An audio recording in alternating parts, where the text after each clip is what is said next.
Hello everyone. Before we start, make sure to like and subscribe to the channel, and leave a comment with where you're from and what time you're watching. That way, YouTube will keep showing you stories just like this one. Now, let's begin. January in northern Minnesota means one thing to folks like me: ice fishing season. My buddies from the warehouse where I load trucks had been talking about Lake Winnibigoshish for weeks, planning a group trip that kept getting postponed. But that Saturday morning, after my divorce papers finally came through, 10 years of marriage reduced to a manila envelope, I decided I needed to go alone. 34 felt ancient that day, watching my breath fog up the windshield of my Ford F-150 as I pulled into the empty parking area near the public access point around 6 in the morning. The lake stretched out like a white desert, perfectly still, the kind of silence that makes your ears ring. I had been ice fishing since my father first took me out when I was 7 years old, so I knew what I was doing. At least, I thought I did. The forecast had promised clear skies and temperatures hovering around 15 degrees, cold, but manageable for a full day on the ice. I hauled my portable shanty, my auger, and my bucket of gear about 300 yards out from shore, past the clusters of permanent fish houses that dotted the area closer to land. I wanted solitude, needed it really, and the spot I chose sat isolated near a point where the walleye liked to congregate in the deeper water. By 7:30, I had drilled my holes, set up my shelter, and dropped my first line. The ice beneath my feet felt solid, maybe 10 inches thick based on the shavings from the auger. I remember thinking how therapeutic it was out there, just me in the cold and the rhythmic bobbing of my rod tip. No lawyers, no arguments about who gets the house, no watching my wife, ex-wife now, pack her things into boxes. Just ice, water, and fish. Around 11, the wind started picking up from the northwest.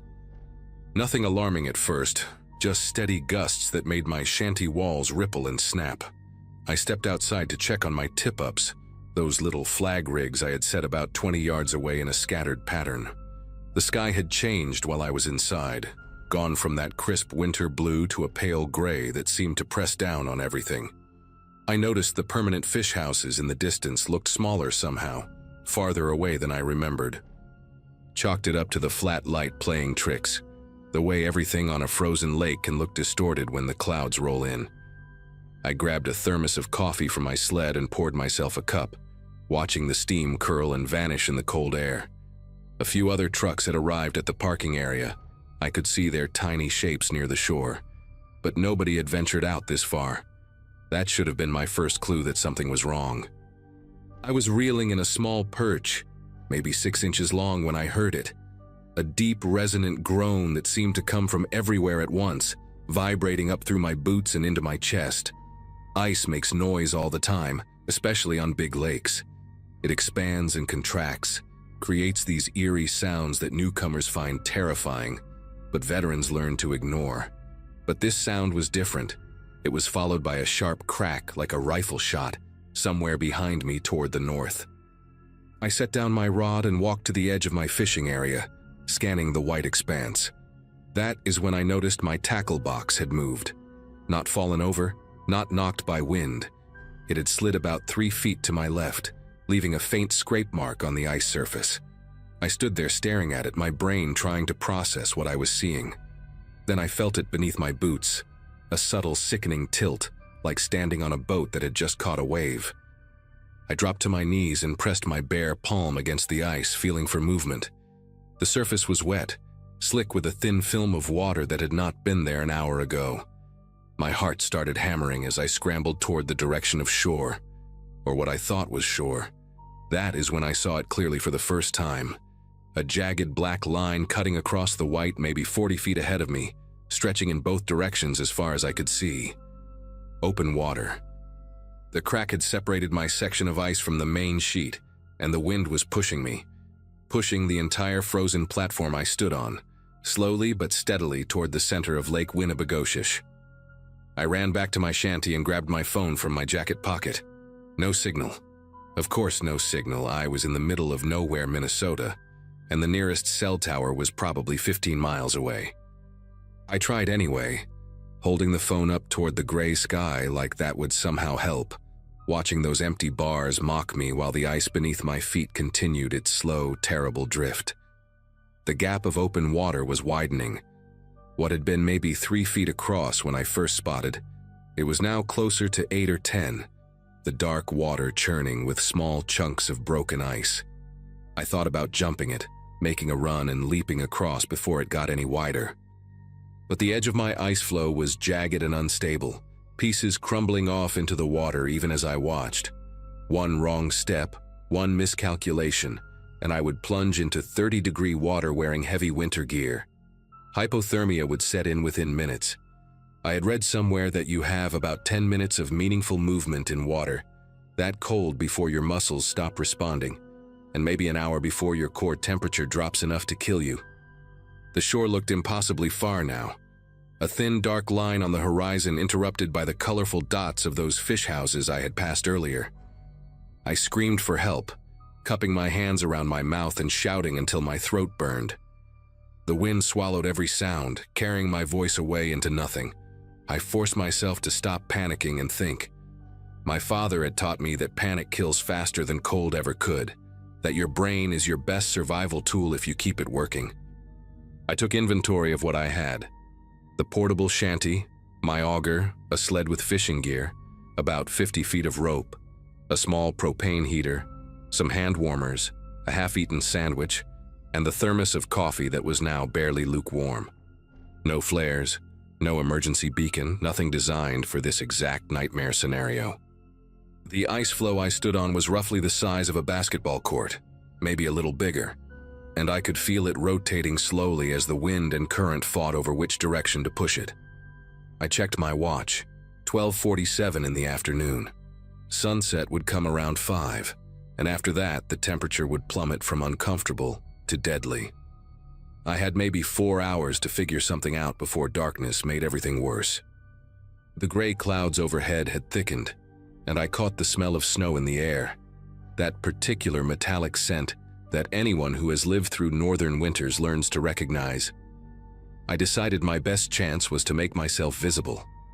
I collapsed the shanty and spread the bright orange fabric flat on the ice, weighing down the corners with my tackle box, the auger, and chunks of ice I stomped loose from the edge. From the air, it might look like a distress signal. From shore, if anyone was watching through binoculars, they might notice something wrong. I kept checking my phone obsessively, walking to different spots on the floe hoping to catch a single bar of signal, but the screen stayed empty. The water gap between me and the main ice sheet was now at least 30 feet wide, a river of black that seemed to pulse with malevolent energy. I could see that the ice I stood on was not uniform. Some sections were thick and white, others darker and thinner where the current had worn them down from beneath. I started mapping the safe zones in my head, staying near the center where the ice felt most solid, avoiding the edges where cracks spiderwebbed out with every gust of wind. Around 2 in the afternoon, the first piece broke off. I heard it before I saw it, a grinding, tearing sound like bones snapping. And then a chunk the size of a dining room table simply tilted and slid into the water on the north side of the floe. I watched it bob for a moment before the current pulled it under, gone in seconds. My territory was shrinking. I moved everything toward the center, piling my gear into a tight cluster around me, and lit the propane heater even though I knew I should save the fuel. My fingers had gone numb inside my gloves, and I needed to keep my core temperature up if I was going to survive long enough for someone to notice I was missing. The problem was that nobody would notice. My coworkers thought I was sulking at home after the divorce. My ex-wife certainly was not going to check on me. My parents lived in Florida now, retired, and we only talked on Sundays. I had told no one where I was going, had not filed any kind of trip plan, had just driven out here in a fog of self-pity and dropped myself into the middle of a frozen lake like an idiot. The snow started falling around 2:30, fat wet flakes that cut visibility down to maybe 100 yards. I could no longer see the shore at all, just white in every direction, the sky and the ice merging into a featureless void. The flow had drifted far enough that the water gap was now impossible to gauge. It could have been 50 feet or 500. I huddled next to the heater, wrapped in the collapsed shanty fabric for extra insulation, and tried to calculate my odds. Even if someone noticed my truck in the parking lot by nightfall, they would not know where to look. The lake covered over 60,000 acres, and I could be anywhere on it by now. Search and rescue would need boats, maybe helicopters, and in this weather they might not even be able to launch until morning. I thought about my father. How disappointed he would be if he knew I had gotten myself into this situation through carelessness. He had always said the lake does not forgive mistakes, that you have to respect it every single time you step onto the ice. I had not respected it today. I had been too wrapped up in my own misery to pay attention to the warning signs that must have been there all along. The light was fading when I heard the engine. At first, I thought I was hallucinating, my desperate brain inventing sounds to give me hope. But it grew louder, a distinct mechanical whine cutting through the wind, and I scrambled to my feet so fast I nearly slipped on the wet ice. I grabbed the orange shanty fabric and started waving it over my head, screaming words that made no sense. Just noise, just anything to be heard. Through the snow, I saw it, a single headlight bouncing across the frozen surface, an airboat moving fast from the southeast. Someone had seen my truck, or maybe spotted the orange fabric before the snow got too heavy, or maybe it was just pure dumb luck that a conservation officer was doing a routine patrol. The boat circled wide around my shrinking island of ice, the pilot assessing the situation. And then a voice crackled through a loudspeaker telling me to stay calm, stay centered, do not move toward the edge. They threw a rope on the third try, a thick yellow line that landed 5 feet from where I stood. I tied it around my waist with fingers that barely worked anymore, and they pulled me across the gap, dragging me over the unstable edge and through 6 feet of freezing water before hauling me onto the airboat deck like a caught fish. The officer, a woman named Colleen with a weathered face and no patience for small talk, wrapped me in thermal blankets and cranked the boat's heater to maximum. She told me I was lucky, that another hour and the flow would have broken apart completely, that hypothermia was already setting in based on how badly I was shivering. My core temperature had dropped to 94 degrees by the time we reached shore in the waiting ambulance. I spent 2 nights in the hospital in Bemidji, recovering from mild frostbite on 3 fingers and the kind of exhaustion that goes deeper than muscles. The doctors said I came within maybe 40 minutes of a very different outcome.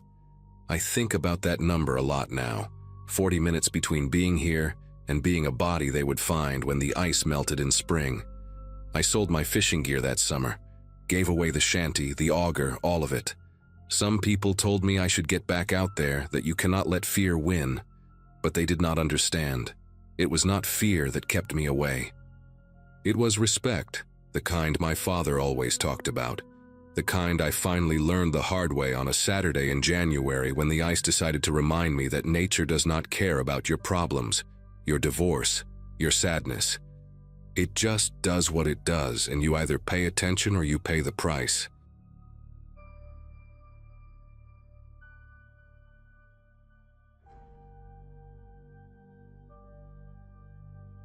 Anyone who has lived through a real blizzard knows the silence that comes with it. That heavy, muffled quiet that makes you feel buried alive even inside your own home. I had been living in my grandmother's old farmhouse in rural Wisconsin for about 8 months when the worst storm in 15 years decided to roll through. She had passed away the previous spring, leaving me the property in her will, and I took it as a sign to start over after my marriage fell apart.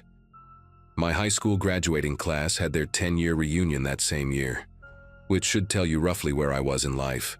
Old enough to know better, young enough to still make stupid decisions.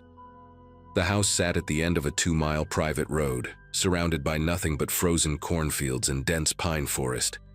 My nearest neighbor, an elderly farmer named Walt Hubbard, lived so far away that I could scream at the top of my lungs and nobody would ever hear me.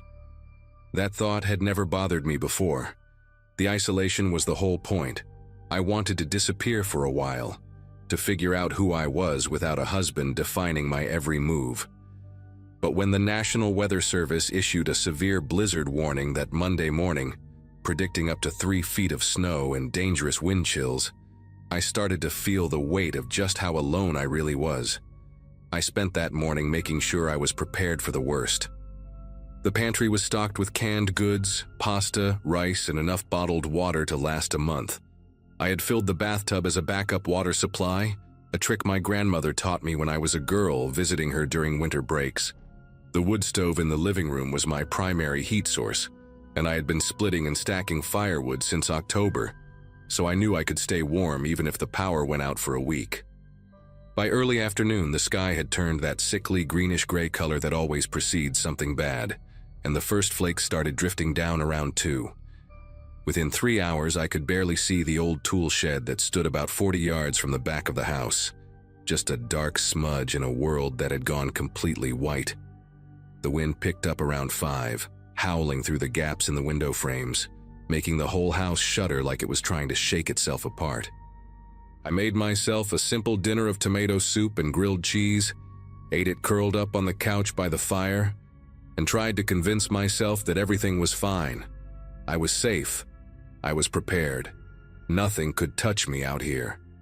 Then, just after 7, I heard something that made every muscle in my body go rigid. A weak, desperate knock at my front door. For a long moment, I did not move. I sat there on the couch with my empty soup bowl in my lap, staring at the door like it had suddenly grown teeth. Nobody came out here. Nobody. The mail carrier did not even attempt my road in winter. I had a P.O. box in town for that reason. Walt Hubbard was 83 years old and had told me explicitly that he did not leave his house between December and March unless someone was dying. The knock came again, louder this time, more frantic, and I heard something else beneath the howling wind. A voice. A woman's voice, high and thin and trembling. I set the bowl down on the coffee table and stood up slowly, my heart pounding so hard I could feel it in my throat. The voice came again, clearer now, and I could make out the words, "Please, please help me. Please let me in." There was something raw in it, something that sounded like genuine terror. I walked toward the door on legs that felt like they belonged to someone else, and I pressed my eye to the small window set into the upper panel. What I saw made me take a sharp breath.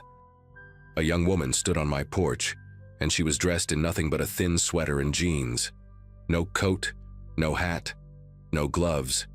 Her arms were wrapped around herself, and even through the frost-covered glass, I could see her whole body shaking violently. She looked maybe 22 or 23, with dark hair plastered to her face by snow and wind, and her skin had taken on that waxy bluish tint that comes with serious cold exposure. She saw me looking and her face crumpled with relief, tears cutting tracks through the snow on her cheeks. "Oh, thank God," she sobbed, pressing her palms flat against the door. "Please, you have to help me. He's going to kill me. Please." I ran. I didn't know where else to go. "Please just let me inside." Her words tumbled out in a desperate rush, and I found myself reaching for the deadbolt before I even realized what I was doing. Every instinct I had was screaming at me to help this girl, to get her warm, to save her from whatever nightmare she had escaped. My fingers touched the cold metal of the lock, and then the wind shifted direction, and I saw them. The tool shed sat about 40 yards from the back corner of the house, a squat wooden structure my grandfather had built sometime in the 70s. For most of the evening, it had been nothing but a gray blur in the storm. But when the wind changed, pushing the snow sideways instead of straight down, I got a clear view of the yard for maybe 3 or 4 seconds. That was enough. 2 figures stood behind the shed, partially hidden by its bulk, and they were watching the house. They were not moving, not trying to get to shelter, not doing anything a normal person would do in a blizzard. They were just standing there in the dark, still as statues, their attention fixed on the porch where the young woman was begging me to open the door. I could not make out their faces. They were too far away, and the light was too dim. But I could see their silhouettes clearly against the white snow. Both of them were large, broad-shouldered, wearing dark winter clothing. One of them was holding something long and thin in his right hand. The wind shifted again and they vanished behind the curtain of snow. But I knew what I had seen. I jerked my hand away from the deadbolt like it had burned me. The woman on the porch was still crying, still pleading, her voice cracking with what sounded like absolute desperation. "Please, I'm begging you, I'm going to die out here. He broke my phone, I couldn't call anyone, I just ran. Please, please, I have nowhere else to go." She slammed her palm against the door and I flinched backward, nearly tripping over the edge of the rug. My mind was racing, trying to make sense of what I had just seen. Maybe they were other victims. Maybe they had escaped with her and were too afraid to approach the house.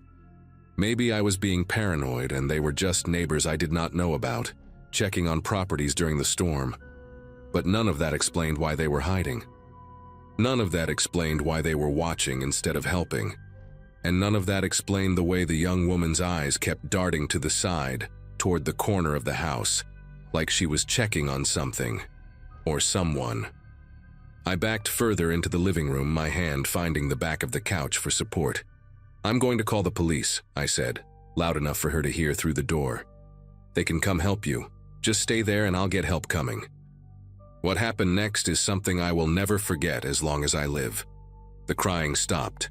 It did not taper off, did not fade into sniffles or quiet sobs. It just stopped, like someone had flipped a switch. For a moment there was nothing but the sound of the wind and the crackling of the fire behind me. Then the woman spoke again, and her voice was completely different. Gone was the trembling, the desperation, the raw terror. What replaced it was flat, calm, almost bored. "That's not going to work," she said. The words came out slow and deliberate, like she was explaining something simple to a child who was not quite getting it. I stood frozen in the middle of my living room, staring at the door, trying to reconcile what I was hearing with the broken, sobbing girl I had seen just seconds ago. She was not even pretending anymore. Through the small window I could see her face had changed too. The crumpled expression of fear had smoothed out into something blank and patient. She tilted her head slightly, like a dog hearing a strange sound, and looked directly at the window where she knew I was watching. "The phone lines are down," she said, that terrible flat voice cutting through the storm. "Cell service has been out for hours. Nobody is coming to help you." My phone was on the kitchen counter. I had not checked it in over an hour, maybe longer. I wanted to run to it to prove her wrong, but I could not make myself move. I could not look away from her face in that window, from the way she was staring at me with an expression that held nothing. No anger, no frustration, no emotion at all. It was like looking at a mask made of skin. "You should have just opened the door," she said, and something in her tone made it sound almost like a genuine piece of advice, like she was sorry I had made the wrong choice. "It would have been faster." Then she turned her head toward the back of the house, toward where I had seen those two figures hiding, and she nodded. Just once. A small, quick motion that meant everything and confirmed every horrible suspicion screaming through my brain. I heard footsteps then, heavy, crunching footsteps in the snow coming from the side of the house, coming from the direction of the back door. I finally broke free of whatever paralysis had gripped me and ran for the kitchen, praying that I had remembered to lock the back entrance, praying that the deadbolt would hold, praying that this was all some horrible nightmare I would wake up from any second now. The back door was locked. I reached it just as a shadow passed across the small window set into its upper half, and I slammed my palm against the deadbolt to make sure it was fully engaged. It was an old door, solid oak that my grandfather had hung himself decades ago, but the frame around it was original to the house, over 100 years old, and not nearly as sturdy as I would have liked. I grabbed my phone from the counter with trembling fingers and looked at the screen. No signal. She had been telling the truth about that much. The landline was in the living room, a corded phone my grandmother had never gotten rid of, and I ran back to grab it. Dead. Nothing but empty silence when I pressed it to my ear. They had cut the line somewhere outside, probably hours ago. Probably while I was eating dinner and feeling safe and congratulating myself on being so well prepared. A loud thump against the back door made me spin around, and I heard a man's voice for the first time, low and rough, muffled by the wood. "Open up," he said. No desperation, no fake story, no pretense at all. Just a simple command, like he expected to be obeyed. Another thump, harder this time, and I saw the door shudder in its frame. I needed a weapon. The thought cut through my panic like a blade, sharp and clear. I needed something to defend myself because these people were getting into my house one way or another, and I was not going to make it easy for them. My grandmother had kept a shotgun in the hall closet, a 12-gauge Remington that she used to scare off coyotes when they got too close to her chicken coop. I had never fired it myself, but I had watched her do it enough times, and I knew it was loaded. She always kept it loaded, said an unloaded gun was about as useful as a chocolate teapot. I ran to the closet and yanked open the door, my eyes scanning the dark interior, until I found the familiar wooden stock leaning in the corner. I grabbed it, checked that the safety was off the way I had seen her do 100 times, and positioned myself in the hallway where I could see both the front and back doors. The thumping on the back door had stopped, and for a moment the only sound was the wind and my own ragged breathing. Then I heard something worse, the sharp, splintering crack of wood coming from the direction of the mudroom, the small side entrance I had almost forgotten existed. They had found the weakest point. The mudroom door was flimsy, a cheap, hollow core thing that the previous owner had installed sometime in the 90s. I had been meaning to replace it ever since I moved in, had even priced out solid wood doors at the hardware store in town. But I kept putting it off because winter was coming, and I had 100 other things to worry about. Now that decision was going to get me killed. I heard another crack, louder this time, and the sound of something heavy hitting the door again and again. I raised the shotgun and pointed it at the mudroom entrance, trying to keep my arms steady, trying to remember everything my grandmother had taught me. She used to say that the sound of a shotgun being racked was enough to stop most trouble before it started. I did it now, that distinctive chunk echoing through the hallway, and I screamed at the top of my lungs, "I have a gun! I will shoot you! Get away from my house!" For a moment, everything went quiet. The banging stopped. The wind seemed to hold its breath. I stood there in the hallway, the shotgun growing heavy in my grip, sweat dripping down my temples despite the cold. And I waited. 5 seconds. 10. 15. Then I heard something that almost made my knees buckle. The woman's voice coming from right outside the mudroom door, close enough that she must have moved from the front porch while I was distracted. "She's got a gun," she called out, that same flat tone carrying through the damaged wood. "Remington looks like a 12-gauge. Silence again. I could hear them communicating somehow, low murmurs, barely audible over the storm, and then footsteps moving away from the mudroom, moving toward the back of the house, moving toward something I could not see. I did not know if they were retreating or regrouping, and I was too terrified to move from my position in the hallway. Minutes passed. Maybe 5, maybe 20. I lost all sense of time, standing there with the gun raised, my shoulders screaming in protest, my eyes burning from not blinking. The wind continued to howl. The fire in the wood stove crackled and popped. And then, slowly, I became aware of a new sound, an engine. Faint at first, then growing louder, accompanied by the crunch of tires on snow. Headlights swept across the front window, and I heard a vehicle door slam, then another, then a man's voice shouting something I could not make out. I did not lower the gun. I did not move. I just stood there shaking, until I heard a knock at the front door. A firm, authoritative knock followed by the words I had been praying for. "County Sheriff, ma'am. We got a call about a possible break-in at this address. Are you all right in there?" It took me a long moment to respond because I could not understand how they had gotten a call when all my lines were dead. I kept the gun raised and moved slowly toward the front door, checking the window to confirm what I was seeing. 2 uniformed deputies standing on my porch, a county patrol vehicle parked in the driveway with its lights flashing blue and red against the white snow. "How did you know?" I managed to croak out, my voice barely recognizable as my own. The older deputy, a heavy-set man with a gray mustache, leaned closer to the door. "Your neighbor called it in, ma'am. Walt Hubbard. Said he saw headlights coming down your road earlier this evening. A vehicle he didn't recognize. Said it didn't sit right with him, so he kept watching with his binoculars. When he saw people moving around your property on foot, he called us right away. Took us a while to get here with the roads being what they are. I finally lowered the shotgun and opened the door with numb fingers, and I must have looked like a complete wreck because both deputies immediately stepped inside and started asking if I was hurt. I told them everything. The woman, the crying, the two figures behind the shed, the way her voice changed, the mudroom door.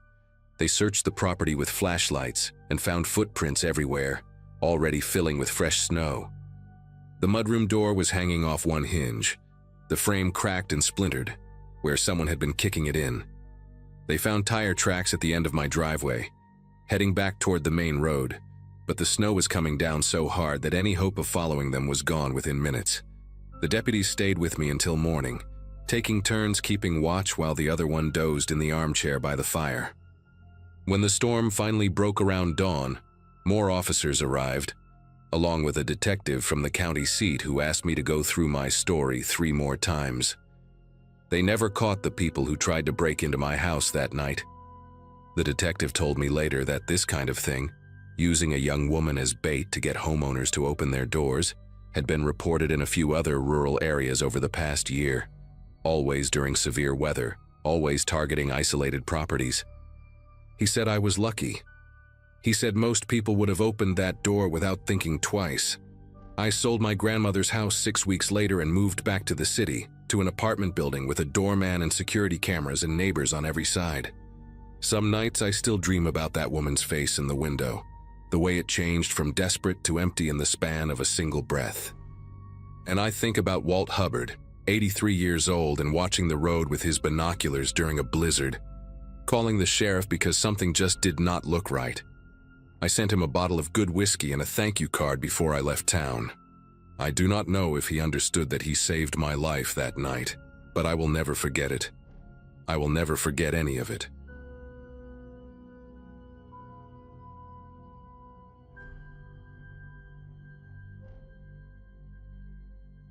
February of 2022 found me 6 months into what my divorce lawyer called the healing chapter, and what I called exile.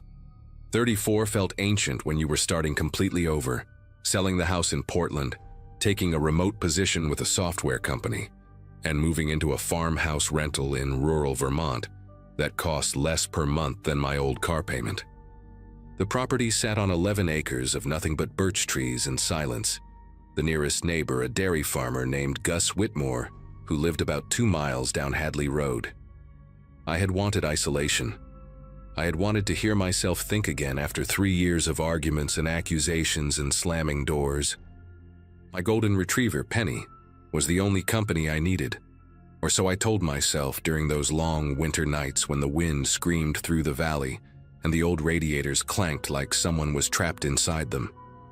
I had grown used to the sounds of that house, the way the floorboards groaned when the temperature dropped, the way ice would crack and pop against the windows like knuckles tapping glass. I thought I understood that place. I thought I knew every noise it could make. Wednesday started like any other day that week. Gray sky, coffee that never got hot enough, and a work call at 9 where my camera stayed off because I had not brushed my hair in 2 days. The weather report mentioned a storm rolling in from Canada.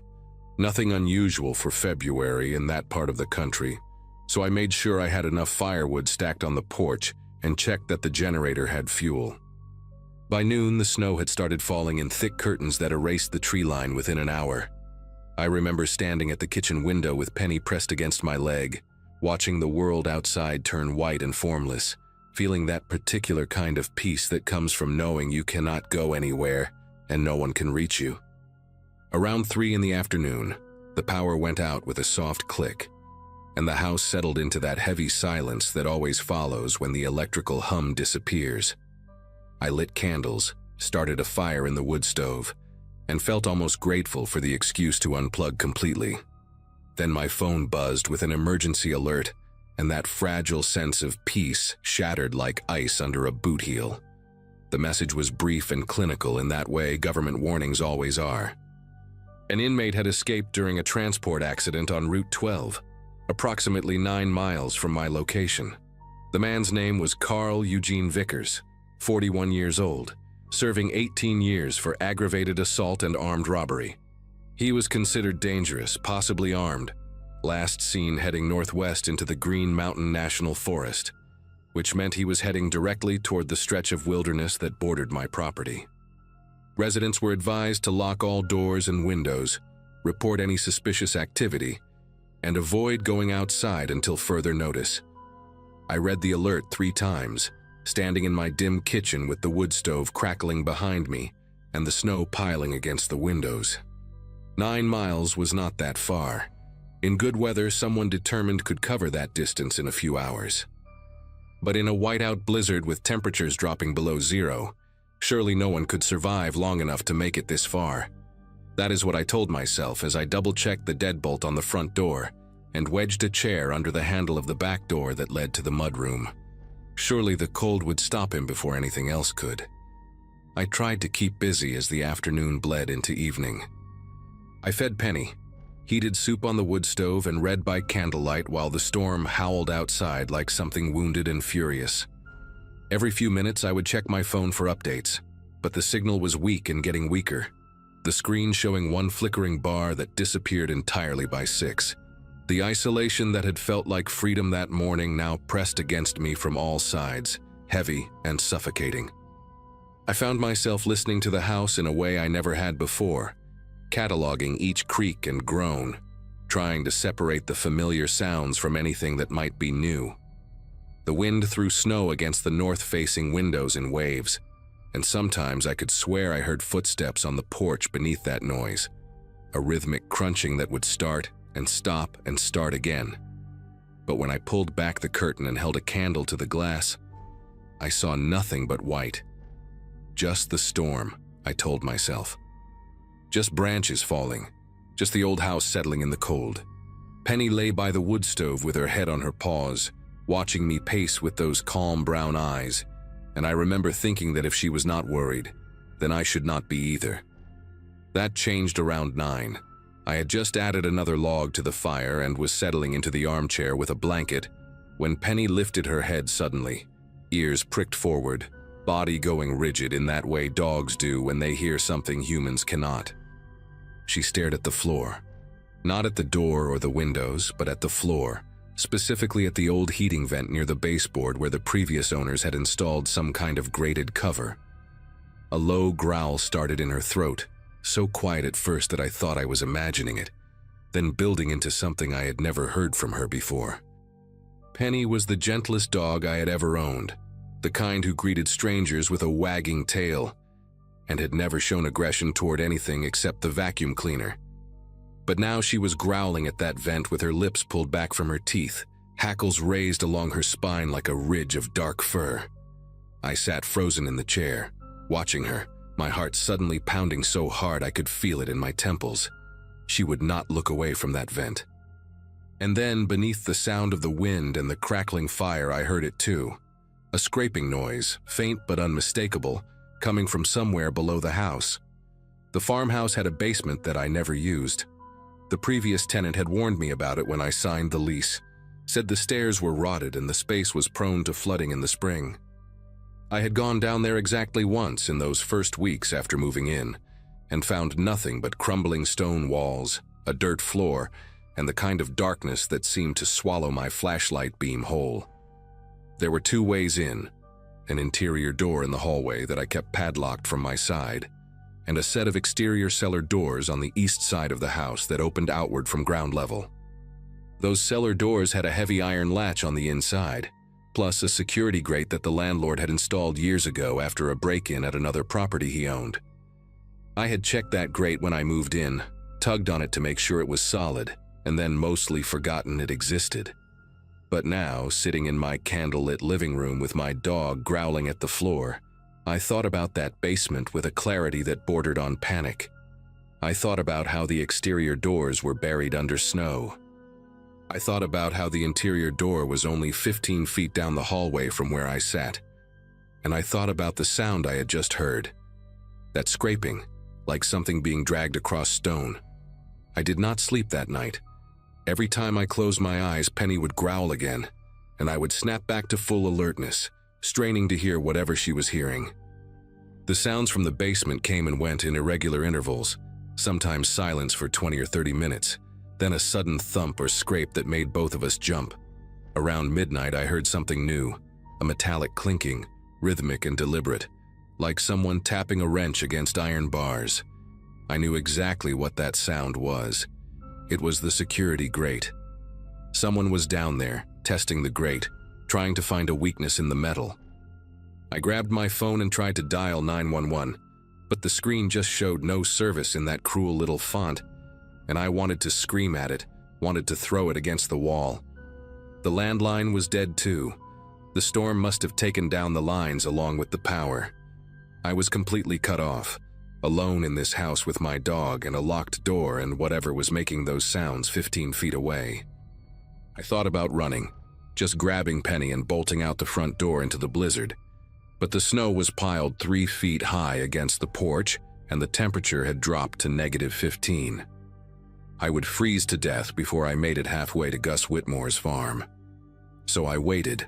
I sat in that armchair with a kitchen knife across my lap and a cast-iron skillet within arm's reach, watching the hallway, watching Penny, listening to the sounds from below.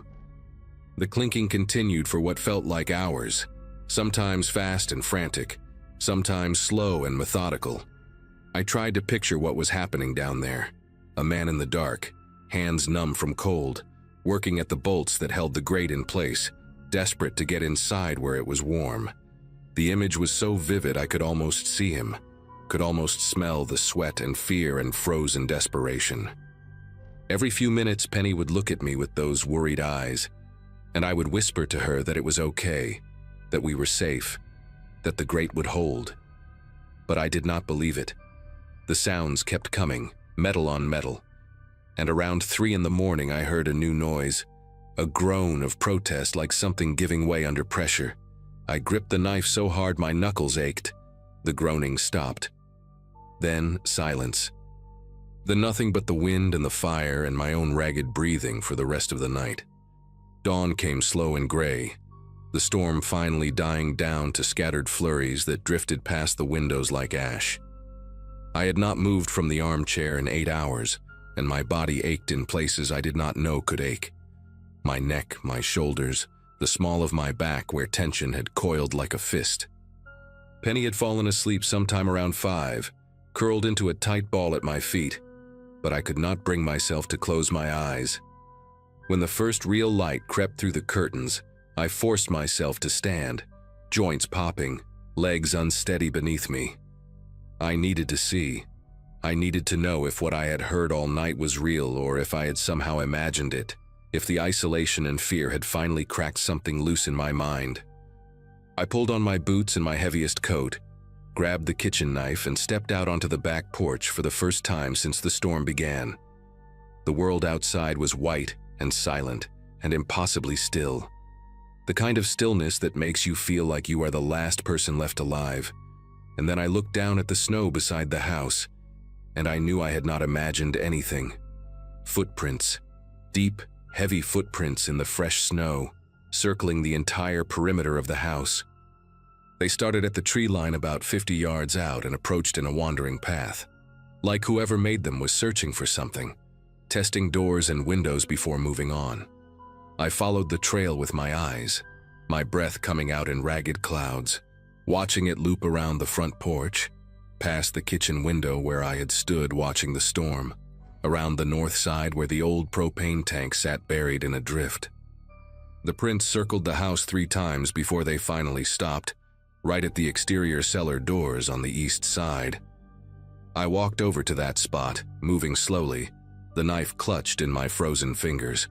The cellar doors were almost completely buried under snow, but someone had dug them out.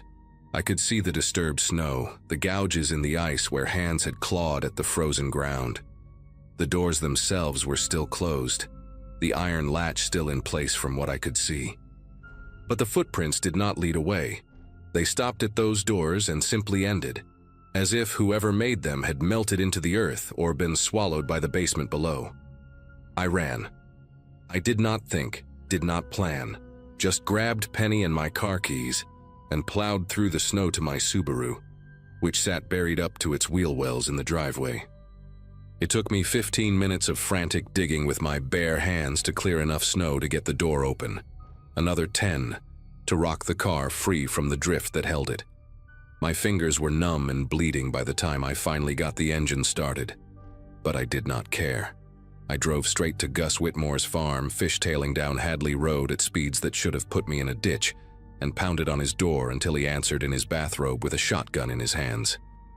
I must have looked insane, wild-eyed, shaking, blood on my hands from the ice cuts, words tumbling out of me so fast I could barely understand them myself. But Gus just listened, nodded once, and called the county sheriff on his landline while his wife Eleanor wrapped me in a blanket and pressed a mug of hot coffee into my frozen hands. The deputies arrived within the hour, 2 young men who looked barely old enough to shave, and I led them back to my property to show them what I had found.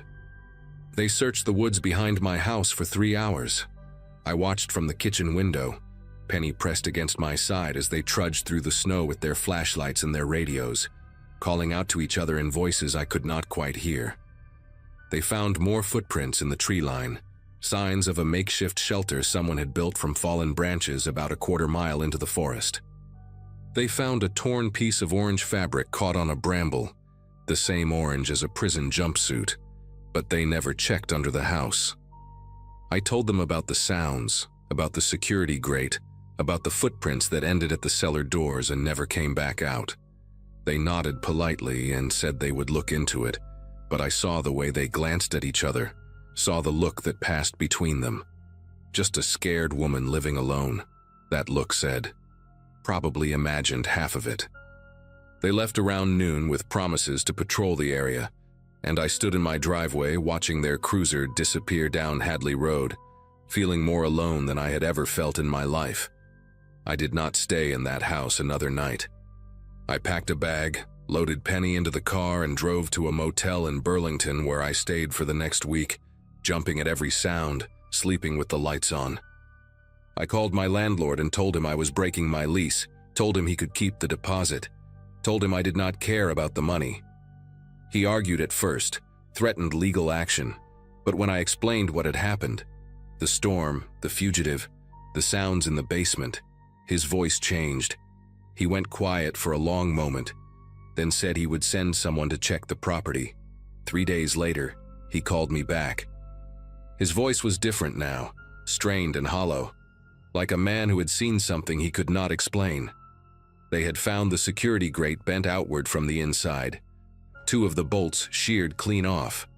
They had found scratches on the interior basement door, deep gouges in the old wood where someone had tried to claw their way through. And in the far corner of the basement, beneath a pile of old tarps and rotted insulation, they had found a makeshift nest, empty food cans, a filthy blanket, and a sharpened piece of metal that looked like it had been fashioned from part of the grate itself. Someone had been living down there. For how long, no one could say. Carl Eugene Vickers was captured 6 days after the storm, nearly 40 miles north of my property, suffering from severe frostbite and hypothermia. The news said he had been hiding in an abandoned hunting cabin, that he claimed he had been there the whole time since his escape. Maybe that was true. Maybe there was someone else in those woods that night. Some other desperate person who found my basement and spent hours trying to break through to where I sat, waiting with my knife. I tell myself that sometimes, when I wake up at 3 in the morning and cannot fall back asleep, I tell myself it was not him, that it was just some homeless person seeking shelter, that I was never really in danger. But I remember the way Penny growled at that vent. I remember the sound of metal scraping against metal in the darkness below my feet. And I remember those footprints in the snow, the ones that circled my house 3 times before stopping at the cellar doors and never coming back out. I live in an apartment now, 3rd floor, no basement, no attic, no crawl space. Penny still sleeps at the foot of my bed, and sometimes, late at night, I catch her staring at the heating vent near the baseboard. When she does that, I do not sleep. I just sit there in the dark, listening, waiting for a sound that I pray will never come again.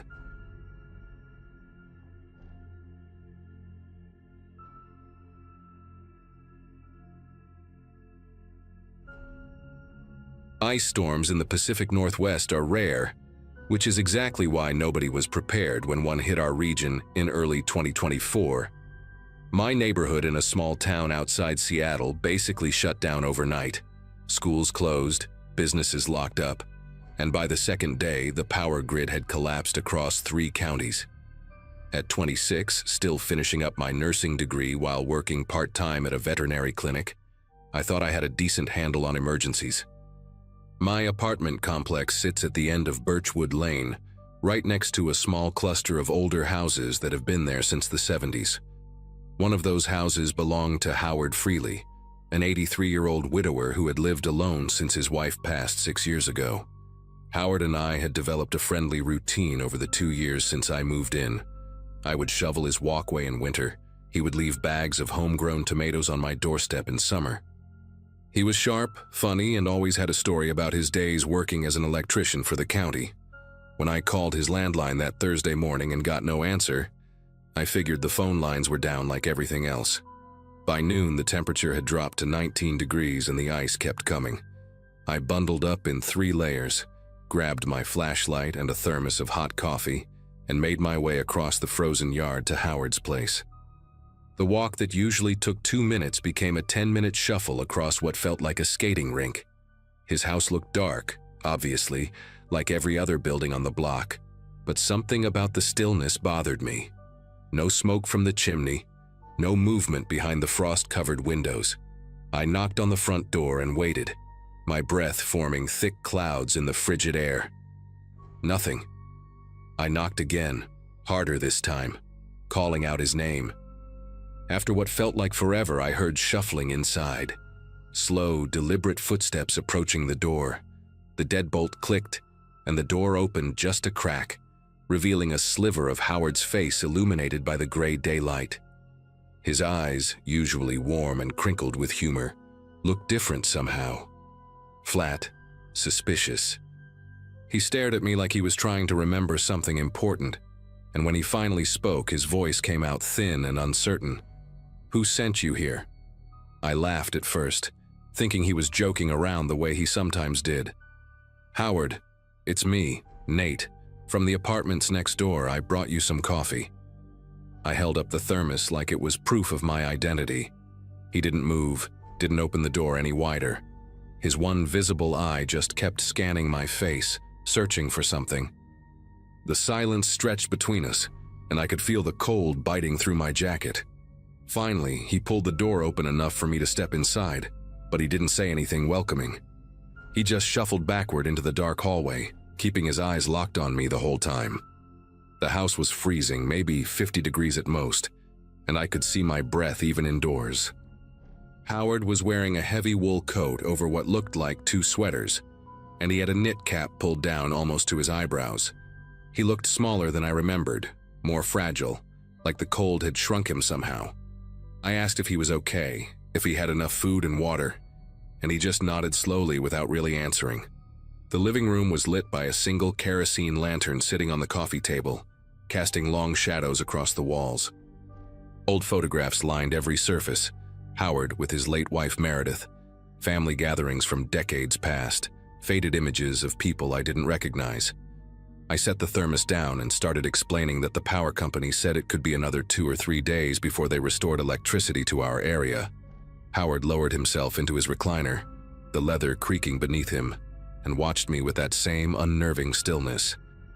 "You're not from the apartments," he said suddenly, his voice harder now. "I know the boy from the apartments. Young kid, glasses, drives a blue truck." My heart sank a little because he was describing me. I do wear glasses, and my truck is a faded blue Ford I bought used 3 years ago. I reminded him of this gently, told him we had talked just last week about the weather forecast. He shook his head slowly, deliberately, like I was trying to trick him with an obvious lie. "No," he said. "That boy wouldn't come in here pretending to help. You people wait for storms like this. Wait for the lights to go out so nobody sees what you do." I tried to stay calm, reminding myself that Howard was 83 years old, alone, probably dehydrated, and sitting in a freezing house with no power. Confusion in elderly people can spike under stress. I had learned that much in my nursing classes.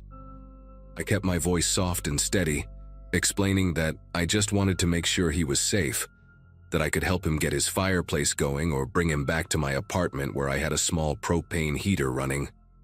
Howard's jaw tightened, and he gripped the armrests of his recliner like he was bracing for something. "You stay right there," he said, pointing a bony finger at me. "Don't move." He pushed himself up from the chair with effort and disappeared down the hallway toward the back of the house. I stood there in the dim glow of the kerosene lamp, listening to his footsteps creak across the old hardwood floors. Part of me wanted to leave, just walk out the front door and call someone. But who? The roads were impassable. Cell service was barely functioning, and the nearest police station was 12 miles away through solid ice. I heard a drawer slide open somewhere in the back, then the unmistakable metallic click of something heavy being handled. Howard came back into the living room carrying a shotgun. It was an old Remington, the kind with a wooden stock worn smooth from decades of use, and he held it across his chest with both hands like he knew exactly what he was doing. My entire body went rigid. I raised my hands slowly, palms out, and took a small step backward toward the door. "Howard, please," I said, trying to keep my voice from cracking. "It's Nate. We've known each other for 2 years. You gave me tomatoes last August, remember? The big heirloom ones from your garden." He didn't lower the gun. His eyes were locked on mine, and in the flickering lantern light I could see something terrible swimming behind them. Not anger exactly, but fear. Deep, irrational, consuming fear. "I know what you're here for," he whispered. "Same thing they all want. You think because I'm old, because I'm alone, you can just walk in and take everything. But I've been ready. I've been ready for years." The barrel of the shotgun drifted slightly toward my chest, and I realized with sickening clarity that I could not simply walk out of this house. Outside, I could hear the wind picking up again, ice pellets rattling against the windows like handfuls of thrown gravel. The gray light coming through the curtains was already fading, and I knew that in another hour it would be completely dark. I thought about my options, running through them one by one in my head while trying to keep my breathing steady. If I bolted for the door, Howard might shoot. His hands looked steady enough, and at this range he wouldn't miss. If I tried to reason with him, I might just make things worse, feed into whatever delusion had taken hold of his mind. The temperature in the room seemed to drop another few degrees, and I noticed my fingers were going numb. Howard gestured with the shotgun toward the couch against the far wall. "Sit down," he ordered. "Sit down and keep your hands where I can see them." I did what he said, lowering myself onto the cold cushions slowly, never taking my eyes off the gun. He remained standing near his recliner, the weapon still trained on me, and for a long moment, neither of us spoke. The kerosene lamp flickered, sending shadows dancing across his weathered face, and I tried desperately to find some trace of the Howard I knew, the man who had helped me jumpstart my truck last winter, who had told me stories about building his house with his own hands back in 1978. "Howard," I said carefully, keeping my voice as gentle as I could manage, "when did you last eat something? When did you last drink water?" He blinked at me, and for just a second I saw confusion flicker across his features. Not the paranoid suspicion, but genuine uncertainty. "I had coffee this morning," he said, though his voice wavered like he wasn't entirely sure. "Meredith made it before she left for the store." My chest tightened at that. Meredith had been dead for 6 years. I didn't correct him, didn't want to risk triggering something worse, but now I understood what I was dealing with more clearly. Dehydration, hypothermia, isolation. Any one of those could cause cognitive decline in someone his age, but all three together could create a perfect storm of confusion and paranoia. The Howard standing in front of me with a loaded shotgun wasn't evil or dangerous by nature. He was terrified, lost in some fractured version of reality where his dead wife was still alive, and strangers were coming to rob him in the dark. But understanding that didn't make the gun any less real, didn't make my situation any less desperate. I needed to keep him talking, keep him calm, and somehow find a way to either get that weapon away from him or get myself out of this house before something irreversible happened. I decided to try a different approach.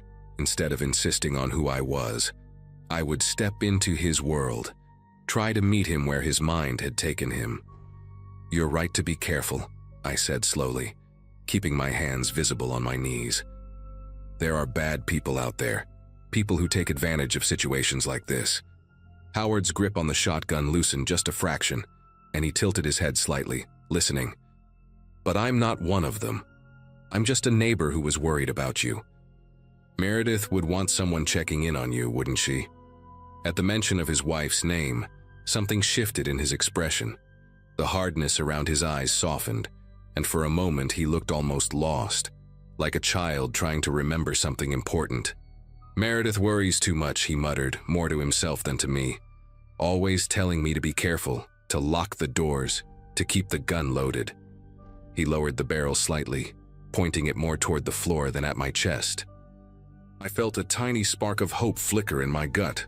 The kerosene lamp sputtered, the flame dancing wildly before settling again, and in that wavering light I saw tears forming in the corners of Howard's eyes. "She hasn't come back yet," he said, his voice cracking. "She went to the store hours ago. The roads must be bad." I swallowed hard, trying to figure out how to navigate this moment without shattering his fragile state. Part of me wanted to tell him the truth, that Meredith was gone, that she had been gone for years, that he was living in a memory that no longer existed. But I knew that could break him completely, could send him spiraling into something even more dangerous. So instead, I nodded gently and said, "The roads are really bad, Howard. She's probably waiting it out somewhere safe. She'll be back when the storm passes." He seemed to accept this, his shoulders dropping slightly as some of the tension left his body, but he didn't put the gun down. He shuffled over to the window, pulling back the frost-covered curtain with one hand while keeping the Remington clutched in the other. Outside, the world had become a solid sheet of white and gray, ice coating every surface, the sky heavy with clouds that promised more to come. "I don't like this," he whispered. "I don't like any of this." Neither did I. My phone was in my pocket, but I had checked it before coming over. 2% battery and no signal. Even if I could call for help, no one was coming through that ice. The next hour passed in a kind of surreal standoff. Howard wouldn't let me leave, but he also wouldn't put the gun down. He sat in his recliner with the Remington across his lap, watching me with that mixture of suspicion and confusion that had become his default expression. I stayed on the couch, my hands visible at all times, talking to him in slow, careful sentences about nothing in particular. The weather, the neighborhood, stories about the veterinary clinic where I worked. Sometimes he would respond, offering fragments of memories that jumped between decades without warning. One minute he was telling me about wiring a house in 1982, the next he was asking if I had seen his daughter lately. I didn't know Howard had a daughter. He had never mentioned her in the 2 years I'd known him. When I asked her name, he went quiet for a long time before whispering, "Lorraine," and something about the way he said it made me think they hadn't spoken in years. The darkness outside had become complete now, the windows nothing but black mirrors reflecting the dim glow of the kerosene lamp. The temperature inside the house had dropped into the low 40s, and I could see my breath with every exhale. I asked Howard if I could light a fire in the fireplace, and he shook his head sharply, saying that the chimney hadn't been cleaned and we would die from the smoke. Around 8 o'clock, Howard's energy seemed to collapse all at once. His eyelids grew heavy, his head began to droop, and the shotgun slipped sideways in his grip. I watched him carefully, barely breathing, waiting for the moment when I might be able to move. His chin touched his chest, and for a few seconds I thought he had fallen asleep completely. I shifted my weight forward on the couch, preparing to stand, to cross the room and gently take the weapon from his hands. But the moment I moved, his eyes snapped open with startling clarity, and the barrel swung back toward me. "Don't," he said, his voice suddenly sharp and lucid. "I know what you're doing. You're waiting for me to let my guard down." My heart hammered against my ribs as I eased back into the cushions, raising my hands again in surrender. "I'm not going anywhere, Howard, I promise." He stared at me for a long moment, that terrible fear swimming in his eyes again. And then his expression crumpled into something that looked almost like grief. "I'm so tired," he said, his voice breaking. "I'm so tired of being afraid all the time. I don't even remember what I'm supposed to be afraid of anymore." In that moment, I saw him clearly, not as a threat, but as a man whose mind was betraying him, who was trapped in a prison of confusion and terror that he couldn't escape. I made a decision then, one that could have gotten me killed but felt like the only right thing to do. I stood up slowly, keeping my movements deliberate and visible, and I walked toward him. Howard raised the shotgun, his finger hovering near the trigger, but I didn't stop. "What are you doing?" he demanded, his voice rising in panic. "Stay back." I kept walking, my heart pounding so hard I could feel it in my throat, until I was standing right in front of him, close enough that if he pulled the trigger, there would be nothing left of me. I looked into his eyes, those confused, frightened, exhausted eyes, and I said softly, "Howard, you're cold, you're tired. You haven't eaten in a long time. I'm going to sit down next to you now and we're going to figure this out together. I'm not here to hurt you. I'm not here to take anything. I'm just your neighbor, and I'm worried about you." For a long, terrible moment, he just stared at me, the barrel of the Remington pressed against my stomach. I could feel the cold metal through my jacket. Then something in his face shifted, like a cloud passing away from the sun, and he lowered the gun. It clattered to the floor between us, and Howard began to cry, deep, racking sobs that shook his entire body. I spent the rest of that night sitting beside him in the freezing dark, feeding him crackers and water I found in his kitchen, wrapping blankets around both of us to conserve warmth. He drifted in and out of lucidity, sometimes calling me by my name, sometimes calling me names I didn't recognize, his brother maybe, or an old friend from decades past. By morning, the storm had finally broken.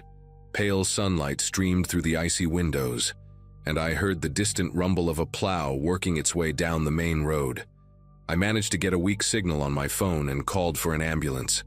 When the paramedics arrived, Howard was calm, almost peaceful, though he had no memory of holding me at gunpoint for hours. They took him to the hospital, where he was diagnosed with severe dehydration and early-stage hypothermia, both of which had triggered an acute episode of delirium on top of what doctors later confirmed was progressing dementia. His daughter Lorraine flew in from Ohio 3 days later.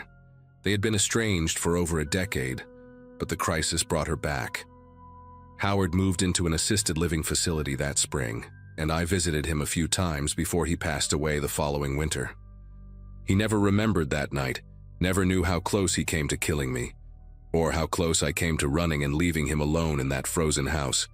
But I remember every second of it, and sometimes, when the power flickers during a storm, I still feel that cold metal pressed against my stomach, still hear his broken voice asking me who sent me there.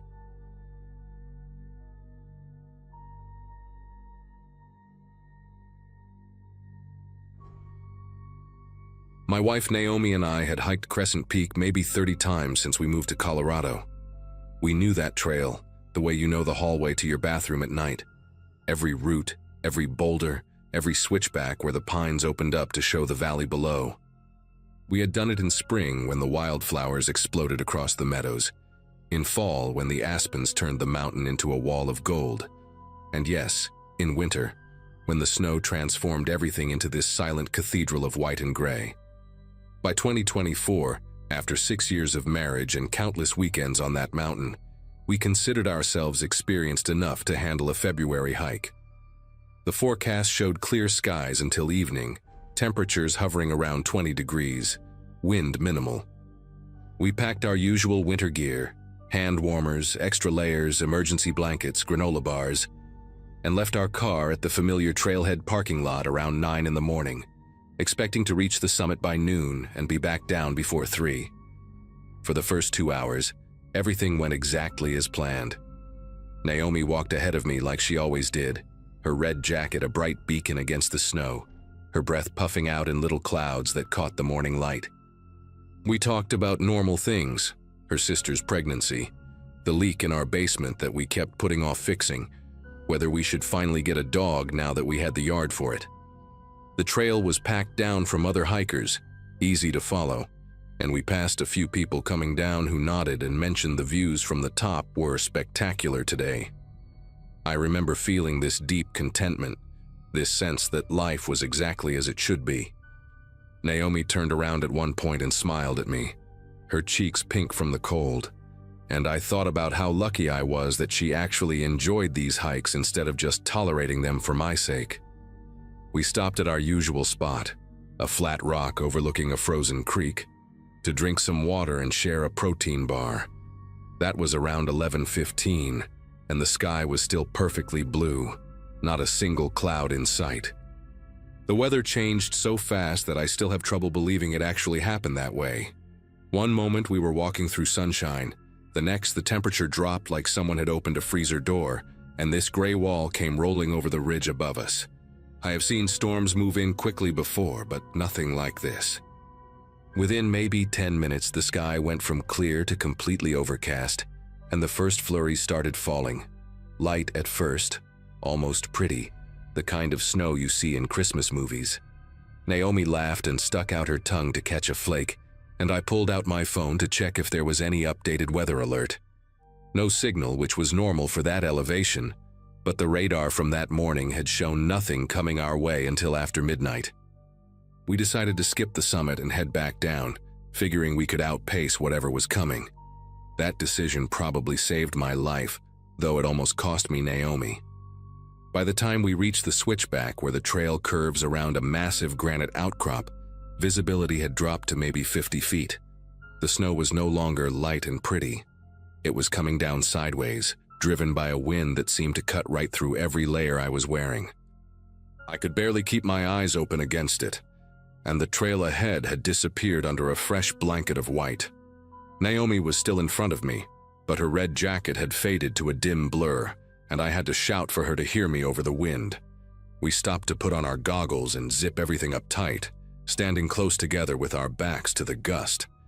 I remember her face when she looked at me, not scared exactly, but serious in a way I rarely saw from her.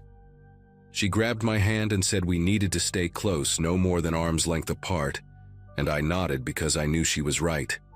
We started walking again, slower now, trying to follow what we thought was the trail. That was our first mistake. In a whiteout, what you think is the trail is just your brain trying to make sense of nothing. I do not know exactly when we got separated. That is the part that haunts me the most, that I cannot pinpoint the moment I lost her.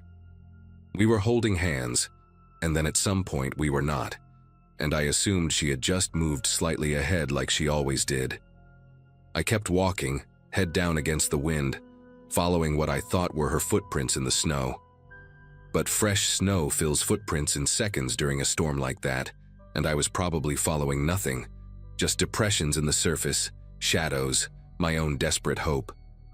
I called her name, but the wind swallowed the sound before it could travel more than a few feet. I stopped and turned in a full circle, shouting Naomi over and over, and all I saw was white in every direction. No red jacket, no movement, no response. Just this endless, swirling, suffocating white that seemed to press in from all sides. I pulled out my phone with shaking fingers. Still no signal, battery at 62%, and the cold was draining it fast. I had maybe a few hours before it died completely. The rational part of my brain told me to stay put.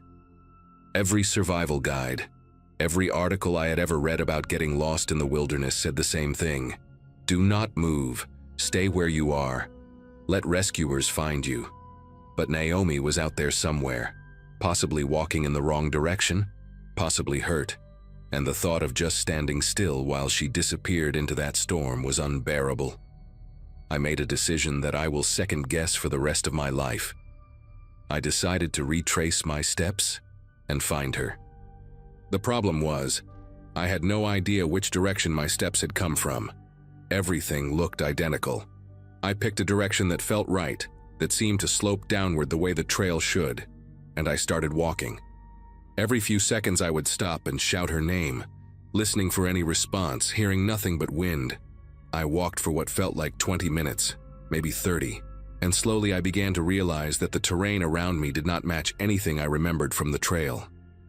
The trees were different, thicker, older, with branches that hung low and heavy with snow. There were no trail markers, no boot prints, no sign that any human had ever walked through here before. And then I stumbled into the clearing, and everything got worse. At first I thought I had found a road, some kind of access path that might lead me back to civilization. The ground was flat and wide, cutting through the forest in a straight line, and I felt a surge of hope so intense that I almost cried. But as I walked further, I realized it was not a road at all. It was a logging track, one of those routes they carve through the forest to drag out felled trees. And it was surrounded by destruction. Stumps poked out of the snow like rotten teeth, some fresh cut with pale wood showing, others old and gray and split by weather. Heavy machinery had churned the ground into frozen ruts and ridges that the snow only partially concealed, creating a landscape that looked almost lunar in its desolation. The tracks went off in multiple directions, branching and crossing in ways that made no sense to me. I had never seen this area on any map, never heard anyone mention logging operations on this side of the mountain. I was somewhere I was not supposed to be, somewhere that did not match the terrain I had memorized over 6 years of hiking. I tried to orient myself using what little I could see. The storm had let up slightly, not stopping but thinning enough that I could make out shapes maybe 100 feet away instead of 50. The problem was that nothing I saw gave me any useful information. Mountains rose in every direction, their peaks hidden by clouds, and they all looked the same, just white slopes vanishing into gray sky. I pulled out my phone again, desperate for even one bar of signal, but there was nothing. The battery had dropped to 41%. I thought about Naomi, about how she must be looking for me too, probably making the same mistakes I was making, wandering further and further from where we had separated. If she went back to the car and called for help, they would search the trail, the route we always took. They would not think to look over here, in this unmarked section of forest that probably did not even have a name. And even if they did search here eventually, it would not be until tomorrow at the earliest, and tonight the temperature was supposed to drop to 15 below zero. I knew the math.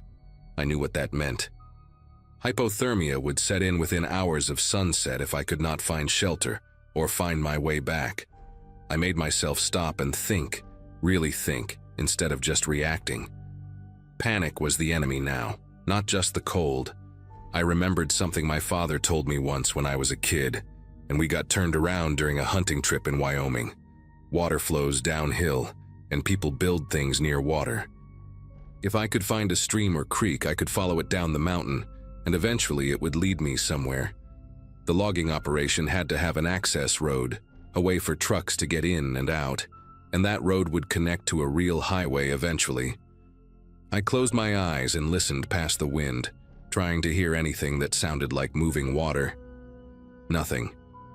The world was silent except for the hiss of snow and the creak of frozen branches. I picked the logging track that seemed to head most consistently downhill and started walking, counting my steps to keep my mind focused on something other than the growing numbness in my toes. 100 steps, 200, 300. The track curved and split, and I chose the left fork because it kept going down. 400, 500. My feet were starting to feel clumsy, like they belonged to someone else, and I had to concentrate on each step to make sure I was actually lifting them high enough to clear the snow. The light was fading by the time I found the creek. I almost missed it. Just a dark line cutting through the white, barely visible under a layer of ice and snow. But the sound of water trickling somewhere beneath the surface made me stop and look closer. It was flowing, which meant it was heading somewhere, and somewhere was better than nowhere. I turned to follow it downstream, staying close to the bank but not too close, because I knew the snow could be hiding spots where the ice was thin. The temperature was dropping fast now. I could feel it in the air, this sharp edge that had not been there an hour ago, and my breath was coming out in thick clouds that froze on my beard and the edges of my hood. I checked my phone one more time. 23%, still no signal. And I took a picture of the creek and the direction I was heading, thinking that if someone found my body, at least they would know which way I had gone. That was when it really hit me. The possibility that I might actually die out here. Not as an abstract concept, but as a real and immediate thing that could happen in the next few hours. I thought about Naomi, about whether she had made it back to the car, about whether she was warm and safe and calling for help, or whether she was out here too. Somewhere in this frozen maze, as lost and scared as I was. I followed that creek for what must have been 2 miles, though it felt like 20. The banks were uneven and thick with undergrowth buried under snow, so I had to climb over fallen logs and push through branches that grabbed at my jacket like hands trying to hold me back. The cold had moved past my feet now and was creeping up my legs, this dull ache that made every step harder than the last. I kept talking to myself, out loud, just to make sure I still could, reciting song lyrics, listing the names of everyone at my office, describing what I was going to eat when I got home. Anything to keep my brain working, to fight off the fog that I knew was the first sign of serious hypothermia. The creek widened as I went, joined by smaller tributaries, and I took that as a good sign. Bigger water meant I was getting closer to the bottom of the mountain, closer to somewhere that people might actually be. And then, just as the last gray light was starting to fade into darkness, I saw something that made me want to collapse right there in the snow. A fence. A wooden fence, old and weathered, running along the far side of the creek. Fences meant property. Property meant people. People meant survival. I crossed the creek at a narrow spot where rocks broke the surface, soaking my boots in the icy water but not caring, because nothing mattered except getting to that fence. On the other side, I found a path. Not a trail, but an actual path, worn down by feet and maybe vehicles leading away from the creek through a stand of bare aspens. I followed it with the last energy I had, my legs moving on pure stubbornness, my hands so numb I could not feel them anymore. The path curved around a hill, and then I saw lights. Yellow lights, warm and glowing, coming from a small cabin maybe 300 yards ahead. I tried to run, but my body would not cooperate, so I shuffled as fast as I could, waving my arms even though no one was outside to see me. When I reached the porch, I pounded on the door with fists I could not feel, and when an old man opened it with a shotgun in his hands and suspicion on his face, I could barely get the words out. "Lost," I said. "Wife still out there. Please help." He looked at me for a long moment, then lowered the gun and pulled me inside, and the heat from his wood stove hit me like a wall. He wrapped me in blankets and handed me a cup of something hot. I do not even remember what it was. And he picked up a landline phone and called search and rescue, while I sat there shaking so hard I could barely hold the cup. The next few hours were a blur of voices and radio static and headlights cutting through darkness. The old man, his name was Howard, I learned later, had lived on that mountain for 40 years and knew every inch of it, including the logging tracks I had stumbled through. He told the rescue team exactly where I had come from based on my description, and they recalculated their search grid to include that area. I wanted to go with them, wanted to be out there looking for Naomi, but my core temperature was dangerously low and they would not let me leave the cabin. A paramedic stayed with me, monitoring my vitals, slowly warming me up with heated blankets and warm fluids. Every minute that passed felt like an hour. I kept thinking about the cold outside, about how the temperature had probably dropped below 0 by now, about how Naomi was smaller than me and would lose heat faster.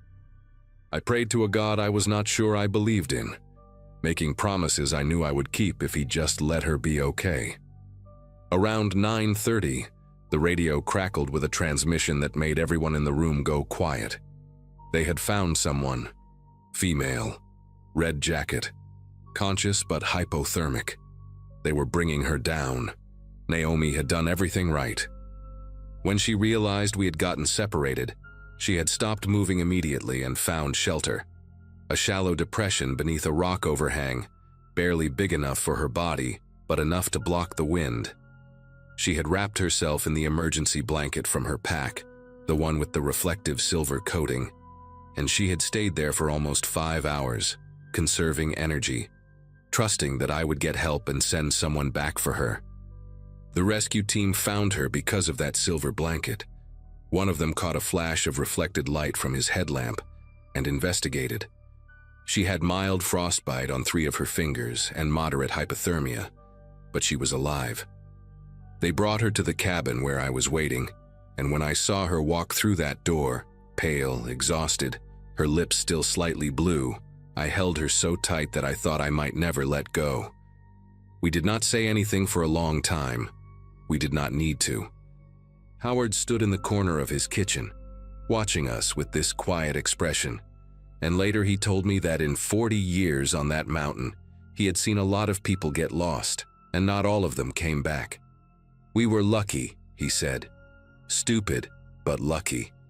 I could not argue with either part of that. We still hike, Naomi and I. We went back to Crescent Peak the following summer, stood at the spot where we got separated, and tried to figure out what had gone wrong.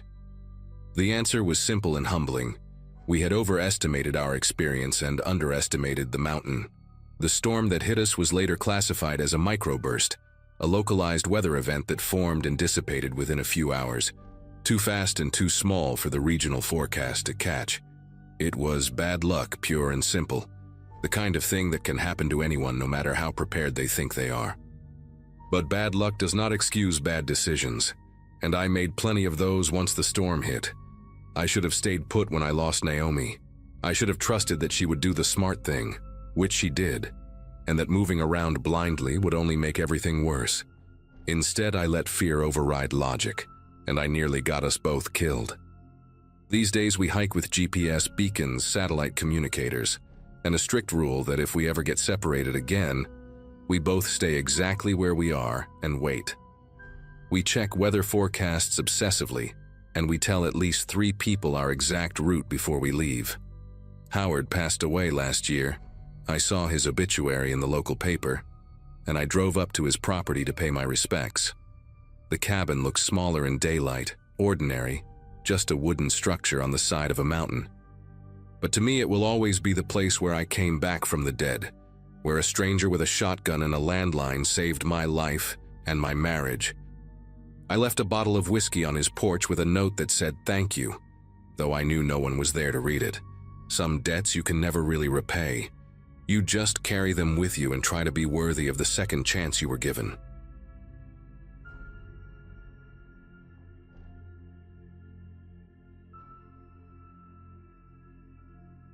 Saturday night, December 24th of 2022, and my wife Denise had been planning our little family gathering for weeks. We had moved into our house on Birchwood Lane just 8 months earlier, a modest 2-story place in a quiet neighborhood outside of Richmond, Virginia. My parents drove up from North Carolina, and Denise's sister Maggie came with her husband Owen and their 2 kids. Counting our own daughter Sophie, who had just turned 4, we had 9 people packed into a house that suddenly felt smaller than when we bought it. By 7 in the evening, the kitchen smelled like honey-glazed ham and my mother's famous sweet potato casserole, and Sophie was running circles around the Christmas tree with her cousins, their laughter bouncing off every wall. Having graduated college in 2008 during the recession, it took me 14 years to finally own a home where I could host a holiday dinner, and that night felt like proof that all the struggle had been worth something. The first knock came around 8:30, right when we were clearing the dinner plates and my father-in-law Owen was telling one of his long-winded stories about a fishing trip gone wrong. I remember pausing mid-step, a stack of dishes in my hands, thinking maybe one of the neighbors had stopped by to wish us happy holidays. We had met a few of them during the summer, mostly older couples who kept to themselves but seemed friendly enough. Denise caught my eye from across the dining room and shrugged, and I set the dishes on the counter before heading toward the front door. Our porch light was on, casting a yellow glow through the frosted glass panel beside the door, and I could see shapes standing there, More than one person, their silhouettes dark and still against the winter night. Something about the way they stood there, not moving, not talking among themselves, made me slow my pace before I reached the handle. I opened the door about halfway, keeping my body between the gap and the warmth of the house behind me. There were 4 of them standing on my porch, 3 men and 1 woman, none of them dressed for the weather. One of the men wore a thin denim jacket over a flannel shirt, and the woman had on a hoodie with the sleeves pushed up despite the temperature being in the low 30s. They ranged in age from maybe early 20s to somewhere around 50, and not one of them looked related to the others. The oldest man, a heavy-set guy with a patchy gray beard and deep-set eyes that caught the porch light in a way that made them look almost yellow, stepped forward and smiled at me. He said they were friends of Owen, that Owen had invited them to stop by for dessert, and he apologized for showing up unannounced. I turned my head back toward the dining room and called out to Owen, asking if he was expecting anyone, and Owen appeared in the hallway behind me with a confused look on his face, shaking his head slowly. When I turned back to the group, the story had already changed. The woman, who had stringy blonde hair and a nervous habit of picking at the skin around her fingernails, said they were actually friends of Maggie from her church group. I told her to hold on and went to get Maggie, who came to the door wiping her hands on a dish towel, and she stared at the 4 strangers with absolutely no recognition in her eyes. Maggie said she had never seen any of them before in her life, and that she did not belong to any church group. The youngest of the men, a skinny kid with acne scars and a shaved head, laughed awkwardly and said there must have been some kind of mix-up. Maybe they had the wrong house. But he did not move to leave, and neither did any of the others. They just stood there on my porch, breath fogging in the cold air, watching us with expressions that held something patient and calculating behind the surface politeness. The heavy-set man asked if they could at least come inside to warm up for a minute while they figured out where they were meant to be, and every instinct in my body screamed at me to say no. I told them I was sorry, but we were having a private family dinner, and that I could not let strangers into my home. The words came out firmer than I expected, and I saw something flicker behind the heavy-set man's eyes, a brief tightening around his mouth that disappeared as quickly as it came. He nodded slowly, almost theatrically, and said he understood completely, no hard feelings. Then he turned to the others and made a small gesture with his hand, just a slight movement of his fingers, and without another word the group stepped off my porch and began walking across the front yard. I watched them through the frosted glass as they reached the sidewalk, expecting them to head toward a car parked on the street, but instead they split up. The woman and the young guy with the shaved head went left, disappearing around the corner of my neighbor's fence, while the heavy-set man and the 4th member of the group, a wiry man in his 40s who had not spoken a single word the entire time, went right and vanished into the shadows between the streetlights. I closed the door and locked it, then stood there for a moment trying to convince myself that everything was fine. Owen asked what that was all about, and I told him I had no idea. Probably just some confused people who got the wrong address. But even as I said it, I did not believe it. There was something rehearsed about the way they had approached us, something coordinated about the way they had scattered when I refused them entry. Denise appeared at my side and asked if everything was okay, and I forced a smile and told her it was nothing. My father was helping the kids build a tower out of empty wrapping paper tubes in the living room, and my mother was slicing pie in the kitchen, and for a few minutes I let myself get pulled back into the warmth and noise of the holiday. I checked the front door lock twice without really thinking about it, and then I went to help my mother carry dessert plates to the dining room table. That was when I heard the handle of the back door rattle, a slow, deliberate sound that cut through the laughter, like a knife through paper. I set the plates down so hard that one of them cracked against the table, and I moved toward the kitchen without saying a word. The back door had a window in the upper half, covered by a thin curtain that Denise had hung when we moved in, and through the fabric I could see a shape standing just outside. Whoever it was did not knock, did not call out, just stood there working the handle back and forth as if testing whether the lock would hold. I reached the door and yanked the curtain aside, and found myself staring directly into the face of the woman with the stringy blonde hair. She was standing so close to the glass that her breath left a circle of fog on the surface, and when our eyes met, she did not step back or look surprised. She just smiled, a wide, empty smile that showed too many teeth, and then she let go of the handle and took one step backward into the darkness of my yard. I could hear Owen behind me now, asking what was going on, and I heard Denise telling the kids to stay in the living room in a voice that was trying very hard to sound calm. I grabbed my phone from the kitchen counter and dialed 911, my fingers moving faster than my thoughts. The dispatcher answered, and I told her there were people surrounding my house, that they had tried to get in through the front door and were now trying the back, and that I had my entire family inside, including 3 small children. She asked for my address and I gave it to her, and she told me units were being dispatched and to stay on the line. Owen had gone to check the windows in the dining room, and he came back saying he could see someone moving along the side of the house, staying close to the wall where the shadows were deepest. My father appeared in the kitchen doorway holding a carving knife from the dinner table, his face pale but his jaw set in a hard line, and he asked me how many of them there were. I told him 4, at least 4, and he nodded once and positioned himself near the back door. The dispatcher was asking me questions I could barely process, and somewhere in the living room I heard Sophie asking her mother why everyone looked so scared. The next few minutes stretched out into something that felt like hours. We gathered everyone into the living room, away from the windows, and Denise sat on the floor with the 3 kids, reading them a story from one of Sophie's new Christmas books, in a voice that barely trembled. My mother sat beside them, her hand resting on my daughter's back, and I could see her lips moving in what I think was a silent prayer. Owen and my father and I took positions where we could watch the doors and the main windows, and Maggie stood near the hallway with her phone out, recording video of the front yard through a gap in the curtains. The dispatcher stayed on the line, her voice a steady anchor in the chaos, telling me the officers were 7 minutes out, then 5, then 3. I kept expecting to hear glass breaking, kept expecting one of those strangers to come crashing through a window, but instead there was only silence from outside, a thick, oppressive silence that was almost worse than noise would have been. They were still out there, I knew they were, circling the house like wolves waiting for a gap in the fence. At 9:14, I saw the flash of red and blue lights painting the walls of my living room, and I have never felt relief like that in my entire life. 2 patrol cars pulled up to the curb, and I watched through the window as 4 officers got out with flashlights already in their hands.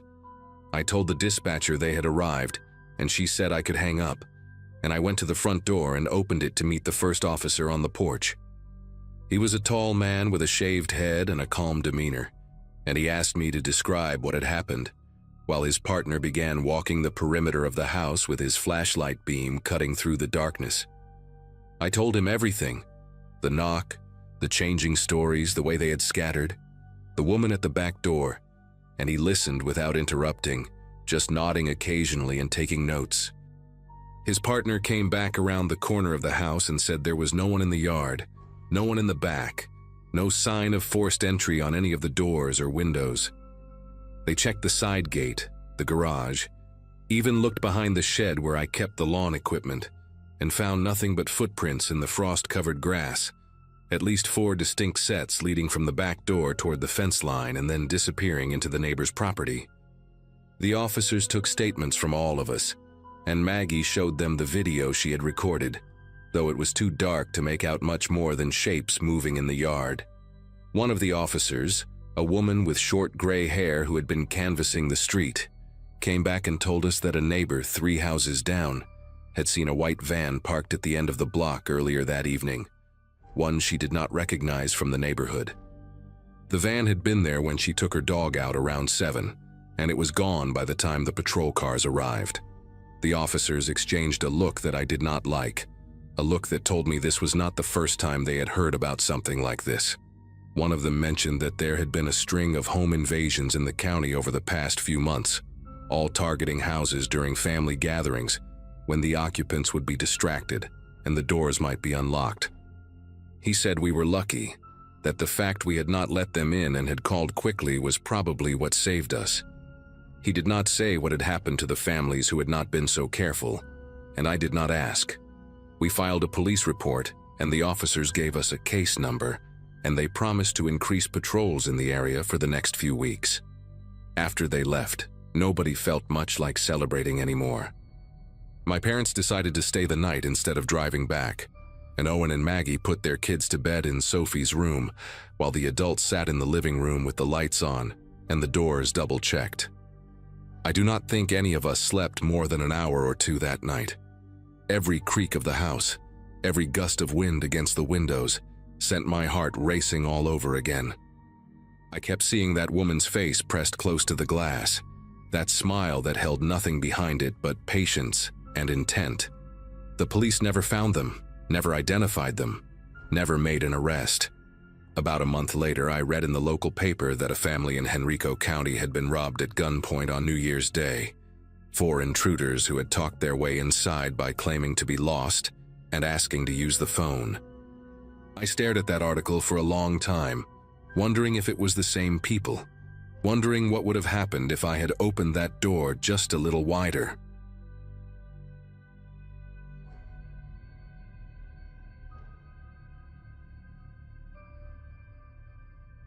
The winter I took that night shift at the little 24-hour convenience store felt like something I agreed to, out of stubbornness more than necessity.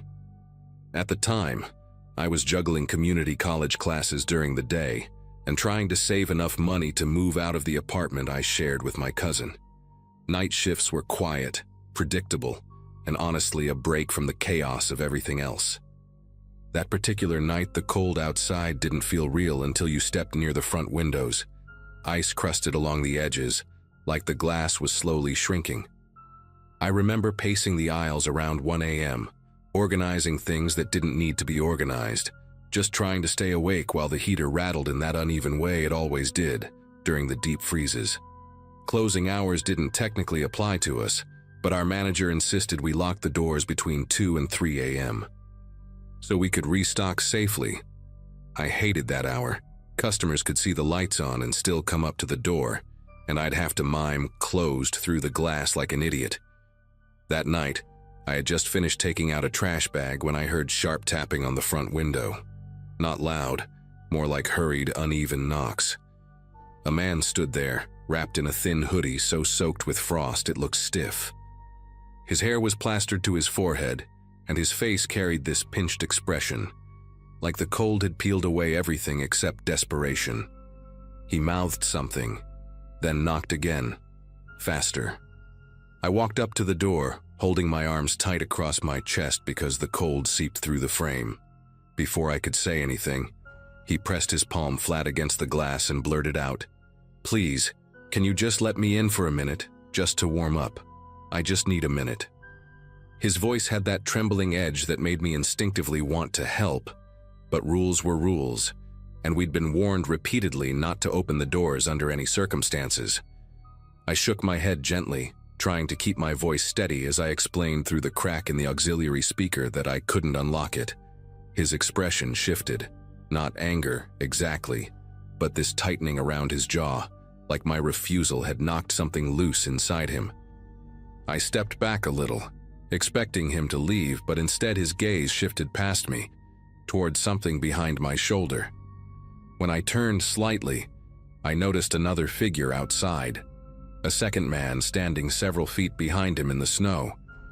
He wore a dark coat and kept both hands in his pockets, no visible tension, no shivering, no attempt to get closer. He just stood there, unmoving, his face shadowed by the store's overhang. The first man looked from him to me, then leaned in again, knocking harder now, each strike echoing through the empty store. I backed away farther, and as soon as I did, the two of them peeled off in opposite directions like they had choreographed it, heading toward the side doors and testing every handle they could find. They moved with this unsettling coordination, never speaking to each other, never calling out, just checking door after door like they already knew the layout.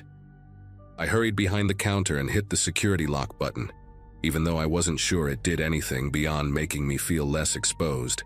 Through the side window, I saw the first man tugging at the metal handle so aggressively that the whole frame vibrated. The other one walked slower, dragging his boots through the snow in a careful line, almost like he was tracing a path he'd followed before. The store felt smaller with each of their attempts. Every sound echoed. Each rattle of a door, each scrape against the siding. I tried calling our overnight manager, but the call went straight to voicemail, and the silence in my ear after the beep made my throat tighten. I crouched low behind the counter, peeking through the bottom portion of the glass, hoping they'd give up. Instead, I heard the crunch of snow near the back delivery area. One of them had gone around the building, maybe both. I couldn't see anything from that angle, only the faint blue headlights from a car parked at the far end of the lot. Its trunk was wide open, the interior light flickering every few seconds, as if the bulb was dying. I hadn't noticed the car earlier, which was strange because the lot was usually empty at that hour. The open trunk made me nauseous in a way I couldn't rationalize, like I was staring at a problem with an answer I didn't want to know. When I finally stood up enough to look through the front window again, the first man reappeared, this time much closer to the glass than before. His breath fogged the surface in uneven bursts. He wasn't knocking now. He was staring directly into the store, scanning every aisle behind me as if counting the steps it would take to get to each one. Before I could duck again, he tried the door one more time, gripping it so tightly his knuckles went pale. Then he stepped aside without warning, and the second man came into view from the opposite direction. They exchanged a look, not quite communication, more like they were confirming something silently, and then both walked briskly toward the back of the building again. I grabbed the store phone and called 911. Whispering because my voice felt too loud in the empty aisles. The dispatcher kept asking for details, but all I could do was describe the two men circling the building and the open trunk in the lot. While I was on the call, a sharp metallic clang hit the back door, followed by another and another, steady, deliberate strikes. I told the dispatcher about it, and she said an officer was already en route, but the closest one was several minutes away. I remember pressing my hand against the underside of the counter to stop myself from pacing, trying to decide whether to hide in the storage room or stay where the security cameras could see me. Before I made up my mind, the clanging stopped, replaced by a long swiping sound, like someone dragging something heavy across the ice near the back entrance. The dragging sound moved slowly along the rear wall of the store, pausing every few seconds before continuing, as if they were positioning something or testing angles. I stayed crouched, barely breathing, trying to listen through the hum of the outdated freezer unit behind me. Then, without warning, the security lights on the side of the building flickered on, casting a sharp white glow across the snow. In that brief illumination, I saw both men standing near the corner of the lot, not at the door anymore, but beside their car. The first man paced in a tight circle, rubbing his sleeves like he was warming up for something, while the second stood motionless beside the open trunk. Whatever they were doing, it felt deliberate, like there was a sequence to their actions that I wasn't meant to understand. The harsh lights clicked off again, plunging everything back into that bluish winter darkness. I ducked out of sight, terrified they'd seen me watching. A few seconds later, I heard a new sound, the slow crunch of footsteps approaching the front door once more. But only one set this time. I risked lifting my head just above the counter, and there he was, the first man, leaning close to the glass, his breath spreading across it in frantic patterns. His face looked different now, almost eager, as if he believed something had changed. He cupped his hands around his eyes and scanned the store with this unsettling patience, neither knocking nor speaking. Just waiting. Before I could pull back again, headlights swept across the parking lot, cutting through the frost-coated windows. A patrol car rolled in, tires crunching through the hard-packed ice. At the sight of it, the man at the door whipped his head toward the lot, then sprinted toward the car with the open trunk. The second man slammed the trunk shut with a violent thud, and the two of them jumped inside their vehicle before the officer even had time to step out. Their engine revved hard, fishtailing as they tore out of the lot and disappeared down the road, spraying snow everywhere in their rush to get away. The patrol car tried to follow but lost traction, giving them several seconds of advantage, more than enough for them to vanish into the dark. The officer eventually came inside to check the building, making sure no doors had been tampered with. He walked around with me, shining his flashlight along the back wall and the frozen pavement, but whatever they had dragged or moved left no clear marks, just smeared patches in the snow where the ground looked disturbed. The open trunk, the way they circled the store, their silent coordination, none of it added up. The officer stayed until sunrise, but the men never came back, and their car was never identified from the description I gave. Even now, I still wonder what would have happened if I had unlocked that door. If the story would have ended inside that trunk instead of behind a counter, waiting for help that barely arrived in time.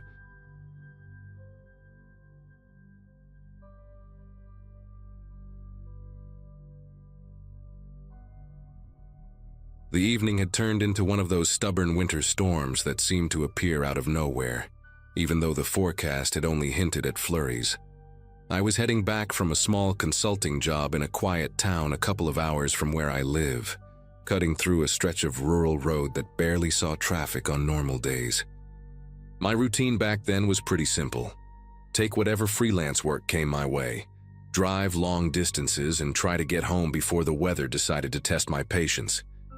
That night, the snow was falling so thick it looked like static on a broken TV screen, and the wind kept pushing my car just enough to make me grip the wheel harder. By the time I reached a narrow part of the road where the trees leaned in so close they felt like a tunnel, my tires slid over a sheet of ice I hadn't seen. The car swerved, dragged sideways, and ended up lodged against a sloped patch of frozen dirt. The engine was still running, but the wheels spun uselessly. I remember sitting there for a moment, listening to the rhythmic thump of branches hitting the roof, trying to decide if I should call for help or wait it out. My phone signal flickered between one bar and none, and the cold had already started seeping in through the gaps around the doors. The storm made everything strangely silent, like the world outside was wrapped in cotton. I kept glancing in the rearview mirror, hoping another car might appear, though I hadn't seen headlights for nearly half an hour. That road wasn't the kind people chose unless they lived nearby or had no other option. I told myself I'd try rocking the car free one more time before giving up, but the wheels just spun, spraying snow behind me. A knot of frustration built in my chest, mixed with the uncomfortable realization that I was more alone out there than I'd expected. That's why the sudden glow of headlights behind me felt like a miracle. They rounded the bend slowly, the beams cutting through the thick curtain of snow until a pickup truck rolled into view. Its engine rumbled louder than I anticipated, and it stopped a little closer to my bumper than people usually do in weather like that. For a moment, all I felt was relief. I kept thinking, finally someone else is on this road, someone who might have a tow strap or at least a phone signal strong enough to call a real tow truck. Before I could even get out of my car, two men stepped out of the pickup, their silhouettes outlined by the headlights. Both wore reflective vests, the kind road crews or volunteers might use. One of them waved at me with quick, assertive motions, like he'd done this dozens of times. The sight made my tension ease just a bit, enough that I opened my door and leaned out to talk to them. The first man approached with a steady gait, his boots crunching through the snow in a slow, heavy rhythm. Up close, he looked to be in his late 30s, clean-shaven with a square jaw, and a voice that carried easily over the wind. He told me they were volunteer responders who patrolled the rural roads during storms, helping out anyone stranded. His partner hung back at first, standing near the tailgate of the truck with his hands tucked inside his vest. Something about their coordination felt rehearsed, but not in a professional way, more like two people trying to imitate a role they'd studied but never actually performed. My eyes drifted to their vests, and that's when the first poke of unease reached me. The patterns didn't match. One had bright orange stripes running horizontally, while the other had narrow diagonal ones in dull yellow. They weren't part of any group I'd ever seen, and the pickup behind them had absolutely no markings, not even a magnet decal. My relief thinned out fast. The man closest to me leaned in slightly, lowering his voice as if we were sharing a secret no one else should hear. He said the cold could mess with a person fast in storms like this, and that I should get into their truck to warm up while they figured out how to free my car. His tone had that forced calm people use when trying to steer someone toward a choice without making it sound like pressure. I told him I was fine staying where I was, that the heater still worked.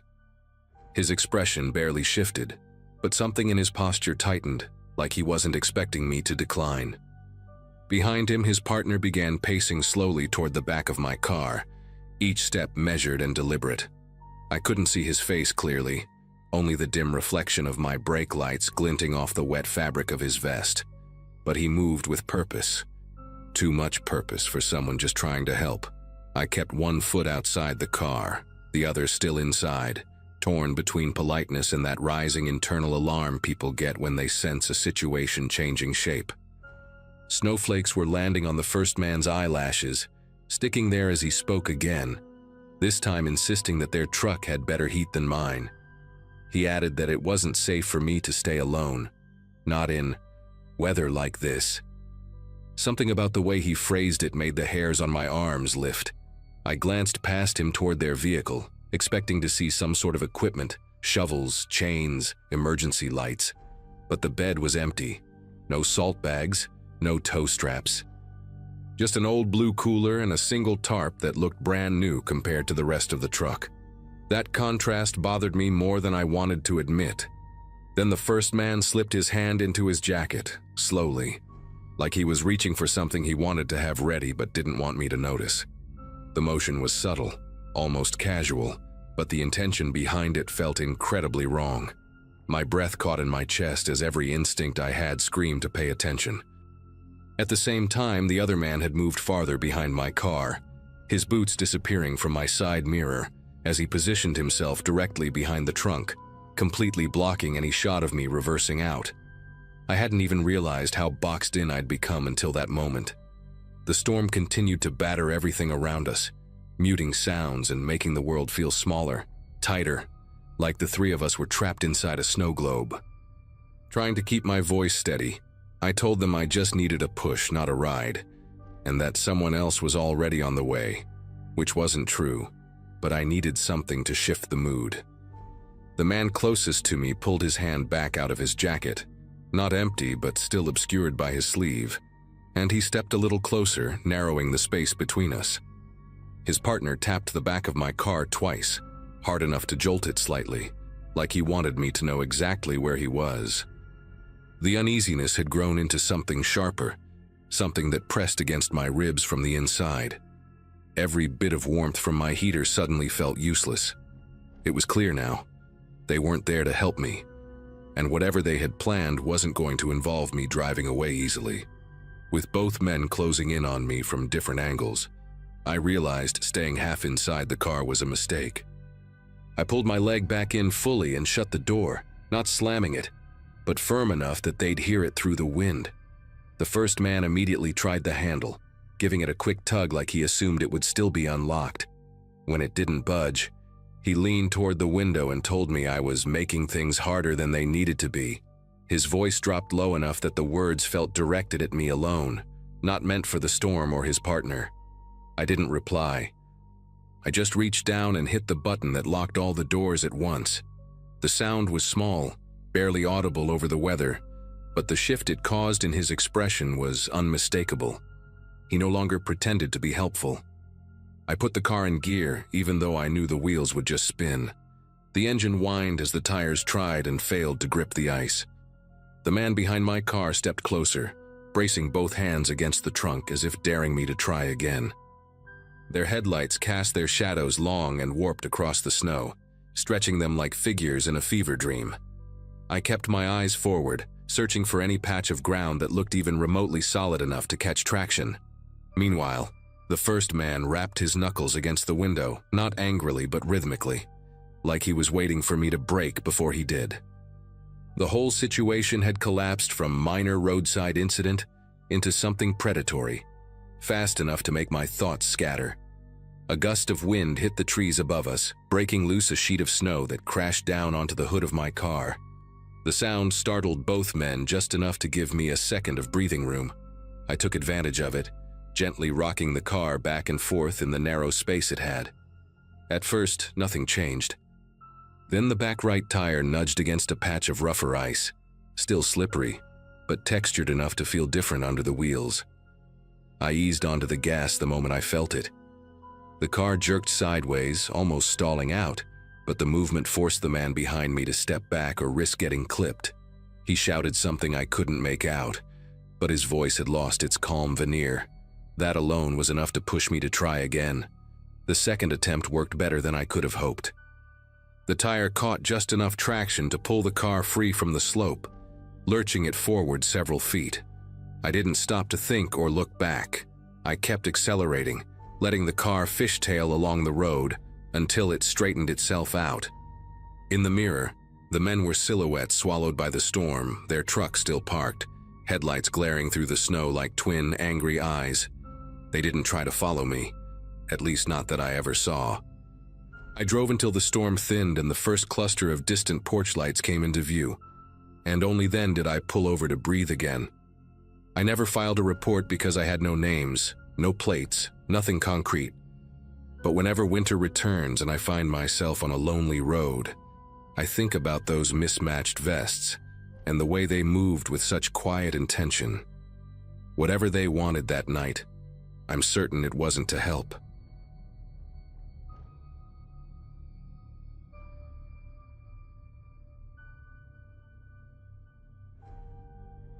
Snow trips weren't really my thing back then, but that winter I was trying hard to get out of a rut, so when my friend Jordan suggested a quick day hike on a popular trail near his town, I went along without thinking too much. Life was quiet for me in those days, working remote, barely talking to neighbors, spending most weekends trying to pretend I wasn't feeling stuck. The trail was considered safe and well marked, a place families visited for photos whenever fresh snow fell.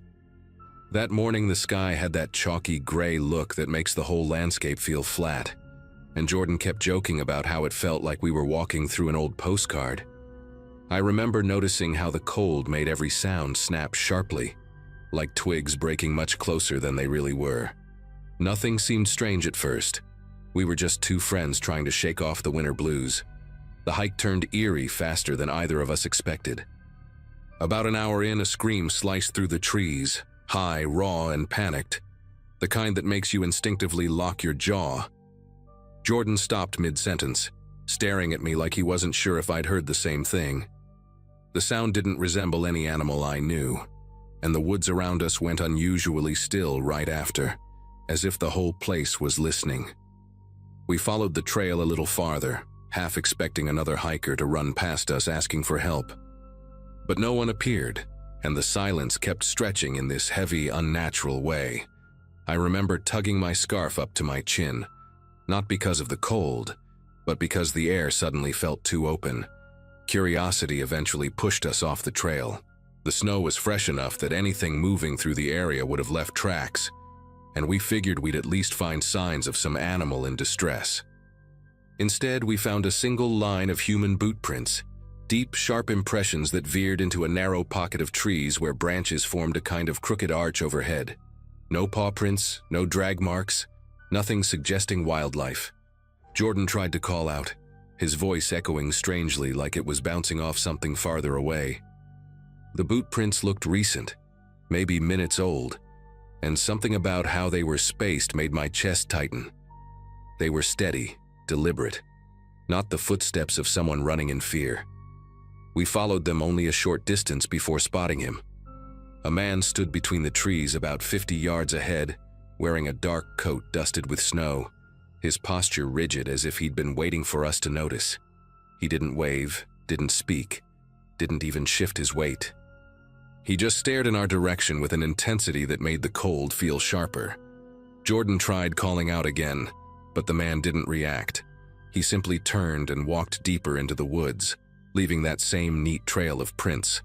Something in the way he moved, slow, unhurried, almost guiding, made me uneasy, but Jordan insisted we shouldn't assume anything bad.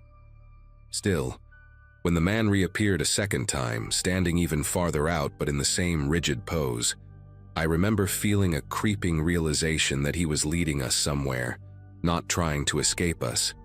Snow kept drifting down in soft, uneven sheets as we moved deeper into the trees, following the boot prints without speaking much. The official trail had vanished behind us, swallowed by the cold air and the dense branches overhead, but neither of us wanted to admit how turned around we were. Each time we paused, a faint sound would carry through the woods, sometimes a short, clipped cry, other times something that mimicked a distant gasp. It felt like whoever was making those noises was always just out of sight, shifting positions the moment we tried to pinpoint them. Jordan kept glancing back, like he expected the man to appear behind us again, but the only thing visible was this dull, washed-out landscape smudged with gray light. We spotted the man for the third time near an old, half-fallen pine. His coat looked heavier now, weighed down by accumulated snow, and he stood at a strange angle, as though his feet were planted, but his upper body leaned slightly forward. What unsettled me most was how perfectly still he held himself. No visible breath, no twitch of his shoulders, no adjustment for warmth. As soon as he saw that we were looking, he stepped away into a narrow valley between two ridges. It wasn't a normal walking motion. It was too smooth, almost practiced, like someone retracing steps they'd taken too many times. Jordan muttered that maybe he was injured or confused, but I kept focusing on the fact that he never once tried to signal for help. The screams came again, sharper and closer than before. This time they ricocheted between the trees in a way that felt intentional, like they were being projected from different points. I remember stopping so abruptly that the cold bit through the back of my knees. We listened, really listened, and realized the echoes weren't random. They circled us. Jordan whispered that we should go back the way we came, but the snow had already filled in most of our footprints, and every direction felt identical. The only path still clear was the one the man had made. For a moment, I felt this childish urge to call out and demand whoever was screaming to speak clearly, to say something human, something grounding. But my throat tightened each time I tried. We followed the valley the man had taken, mostly because it was the only choice that didn't feel like pure guesswork. The air there felt heavier, muffled in a way I'd never experienced outdoors. The trees grew close enough that their branches curved overhead like ribs, and the snow beneath them looked untouched, except for the prints we kept trailing behind. Then Jordan grabbed my sleeve and pointed. There he was again, standing perfectly still in the center of a small clearing, waiting. He lifted one arm, not waving, not beckoning, just raising it slightly as though marking a direction. And as we watched, the surrounding woods let out one long, dragging scream that didn't sound like any living creature I could place. It felt rehearsed, almost mechanical, and it came from everywhere at once. The man lowered his arm and turned away again, slipping between a cluster of trees so densely packed, they looked like they were stitched together. Jordan wanted to yell at him, to demand he stop and explain what he wanted, but the scream that followed cut him off. It came from just behind us, even though there was no one there. I spun around so fast my boots slid on the ice, and the only thing I saw was a thin trail of snow falling from a branch, as if something had brushed past it seconds before. The silence that followed wasn't natural. It pressed in around us, thick and waiting, like the woods were holding their breath for our next move. Jordan leaned close and said we shouldn't follow the man anymore, that we needed to pick a direction and commit to it, even if we weren't sure. But the truth was that any direction besides his felt like stepping blindfolded into a void. We walked quickly, choosing a path that angled slightly uphill, hoping it would lead us back toward the main ridge. For a few minutes the forest seemed calmer, the sounds settling into their normal winter hush. Then the boot prints appeared again, not ours, but his, cutting across our path at a perfect right angle, as if he'd predicted exactly where we'd try to go. They were fresh, impossibly fresh. Jordan stopped walking altogether, staring at them like they'd sprouted out of the snow. I remember whispering his name and feeling this strange heat rise in my chest, the kind that comes from being watched. We didn't see the man right away, but I knew he was close. The air around us shifted in a subtle way, like something large had just changed position without making a sound. Jordan spotted him first. The man stood halfway up the hill, facing us this time. His coat hung strangely on his frame, stretched in places where it shouldn't be, and the snow around him looked disturbed even though he stood perfectly still. The worst part was his head. It was tilted at an angle that made my neck ache just looking at it, as though he was listening for something behind us rather than watching us directly. Jordan whispered that we should go around him, skirt the hill and head toward the open clearing he pointed out earlier on our map. But when we moved sideways, the man shifted instantly, mirroring our angle without taking a step. It didn't make sense. 1 second he was yards away. The next he was aligned with us perfectly again. Like the distance between us had folded. We bolted, not elegantly, not bravely, just pure instinct. Branches snagged our sleeves, snow kicked up behind us, and my lungs burned from the cold. The woods blurred into streaks of white and brown, and for a moment I didn't even care which direction we were going as long as it was away from him. When we finally stumbled into a clearing, an area with a faded wooden trail marker half buried in snow, I nearly collapsed from relief. Civilization had to be close. Behind us, the woods settled into an unnatural quiet. No screams, no footsteps, no figure watching from between the trees. It was as if the entire forest had shut its eyes. Jordan and I didn't talk much on the way back to the parking lot. We kept expecting to hear another cry or see that man standing somewhere behind us, but the woods stayed silent the entire hike out. When we reached the trailhead, a pair of rangers were checking the posted conditions. They asked if we'd gone off trail because they'd found sets of boot prints leading into areas no one should be wandering this time of year. We told them everything, every scream, every appearance of the man, and one ranger's face tightened in a way he tried to hide. He said people got turned around easily in winter. That sound behaves strangely in the cold, and that sometimes you convince yourself you're being followed when you're not. But then he added quietly that if we ever heard screaming in that forest again, we should leave immediately. No investigation, no heroics, just leave. We never found out who the man was or why his boot prints kept crossing ours in places we knew we'd never walked. But I haven't been back to that trail since, and Jordan refuses to even drive near the area. Whatever was out there that day didn't want help. It wanted us deeper in those woods. And if we hadn't run when we did, I'm not sure either of us would have found our way back out.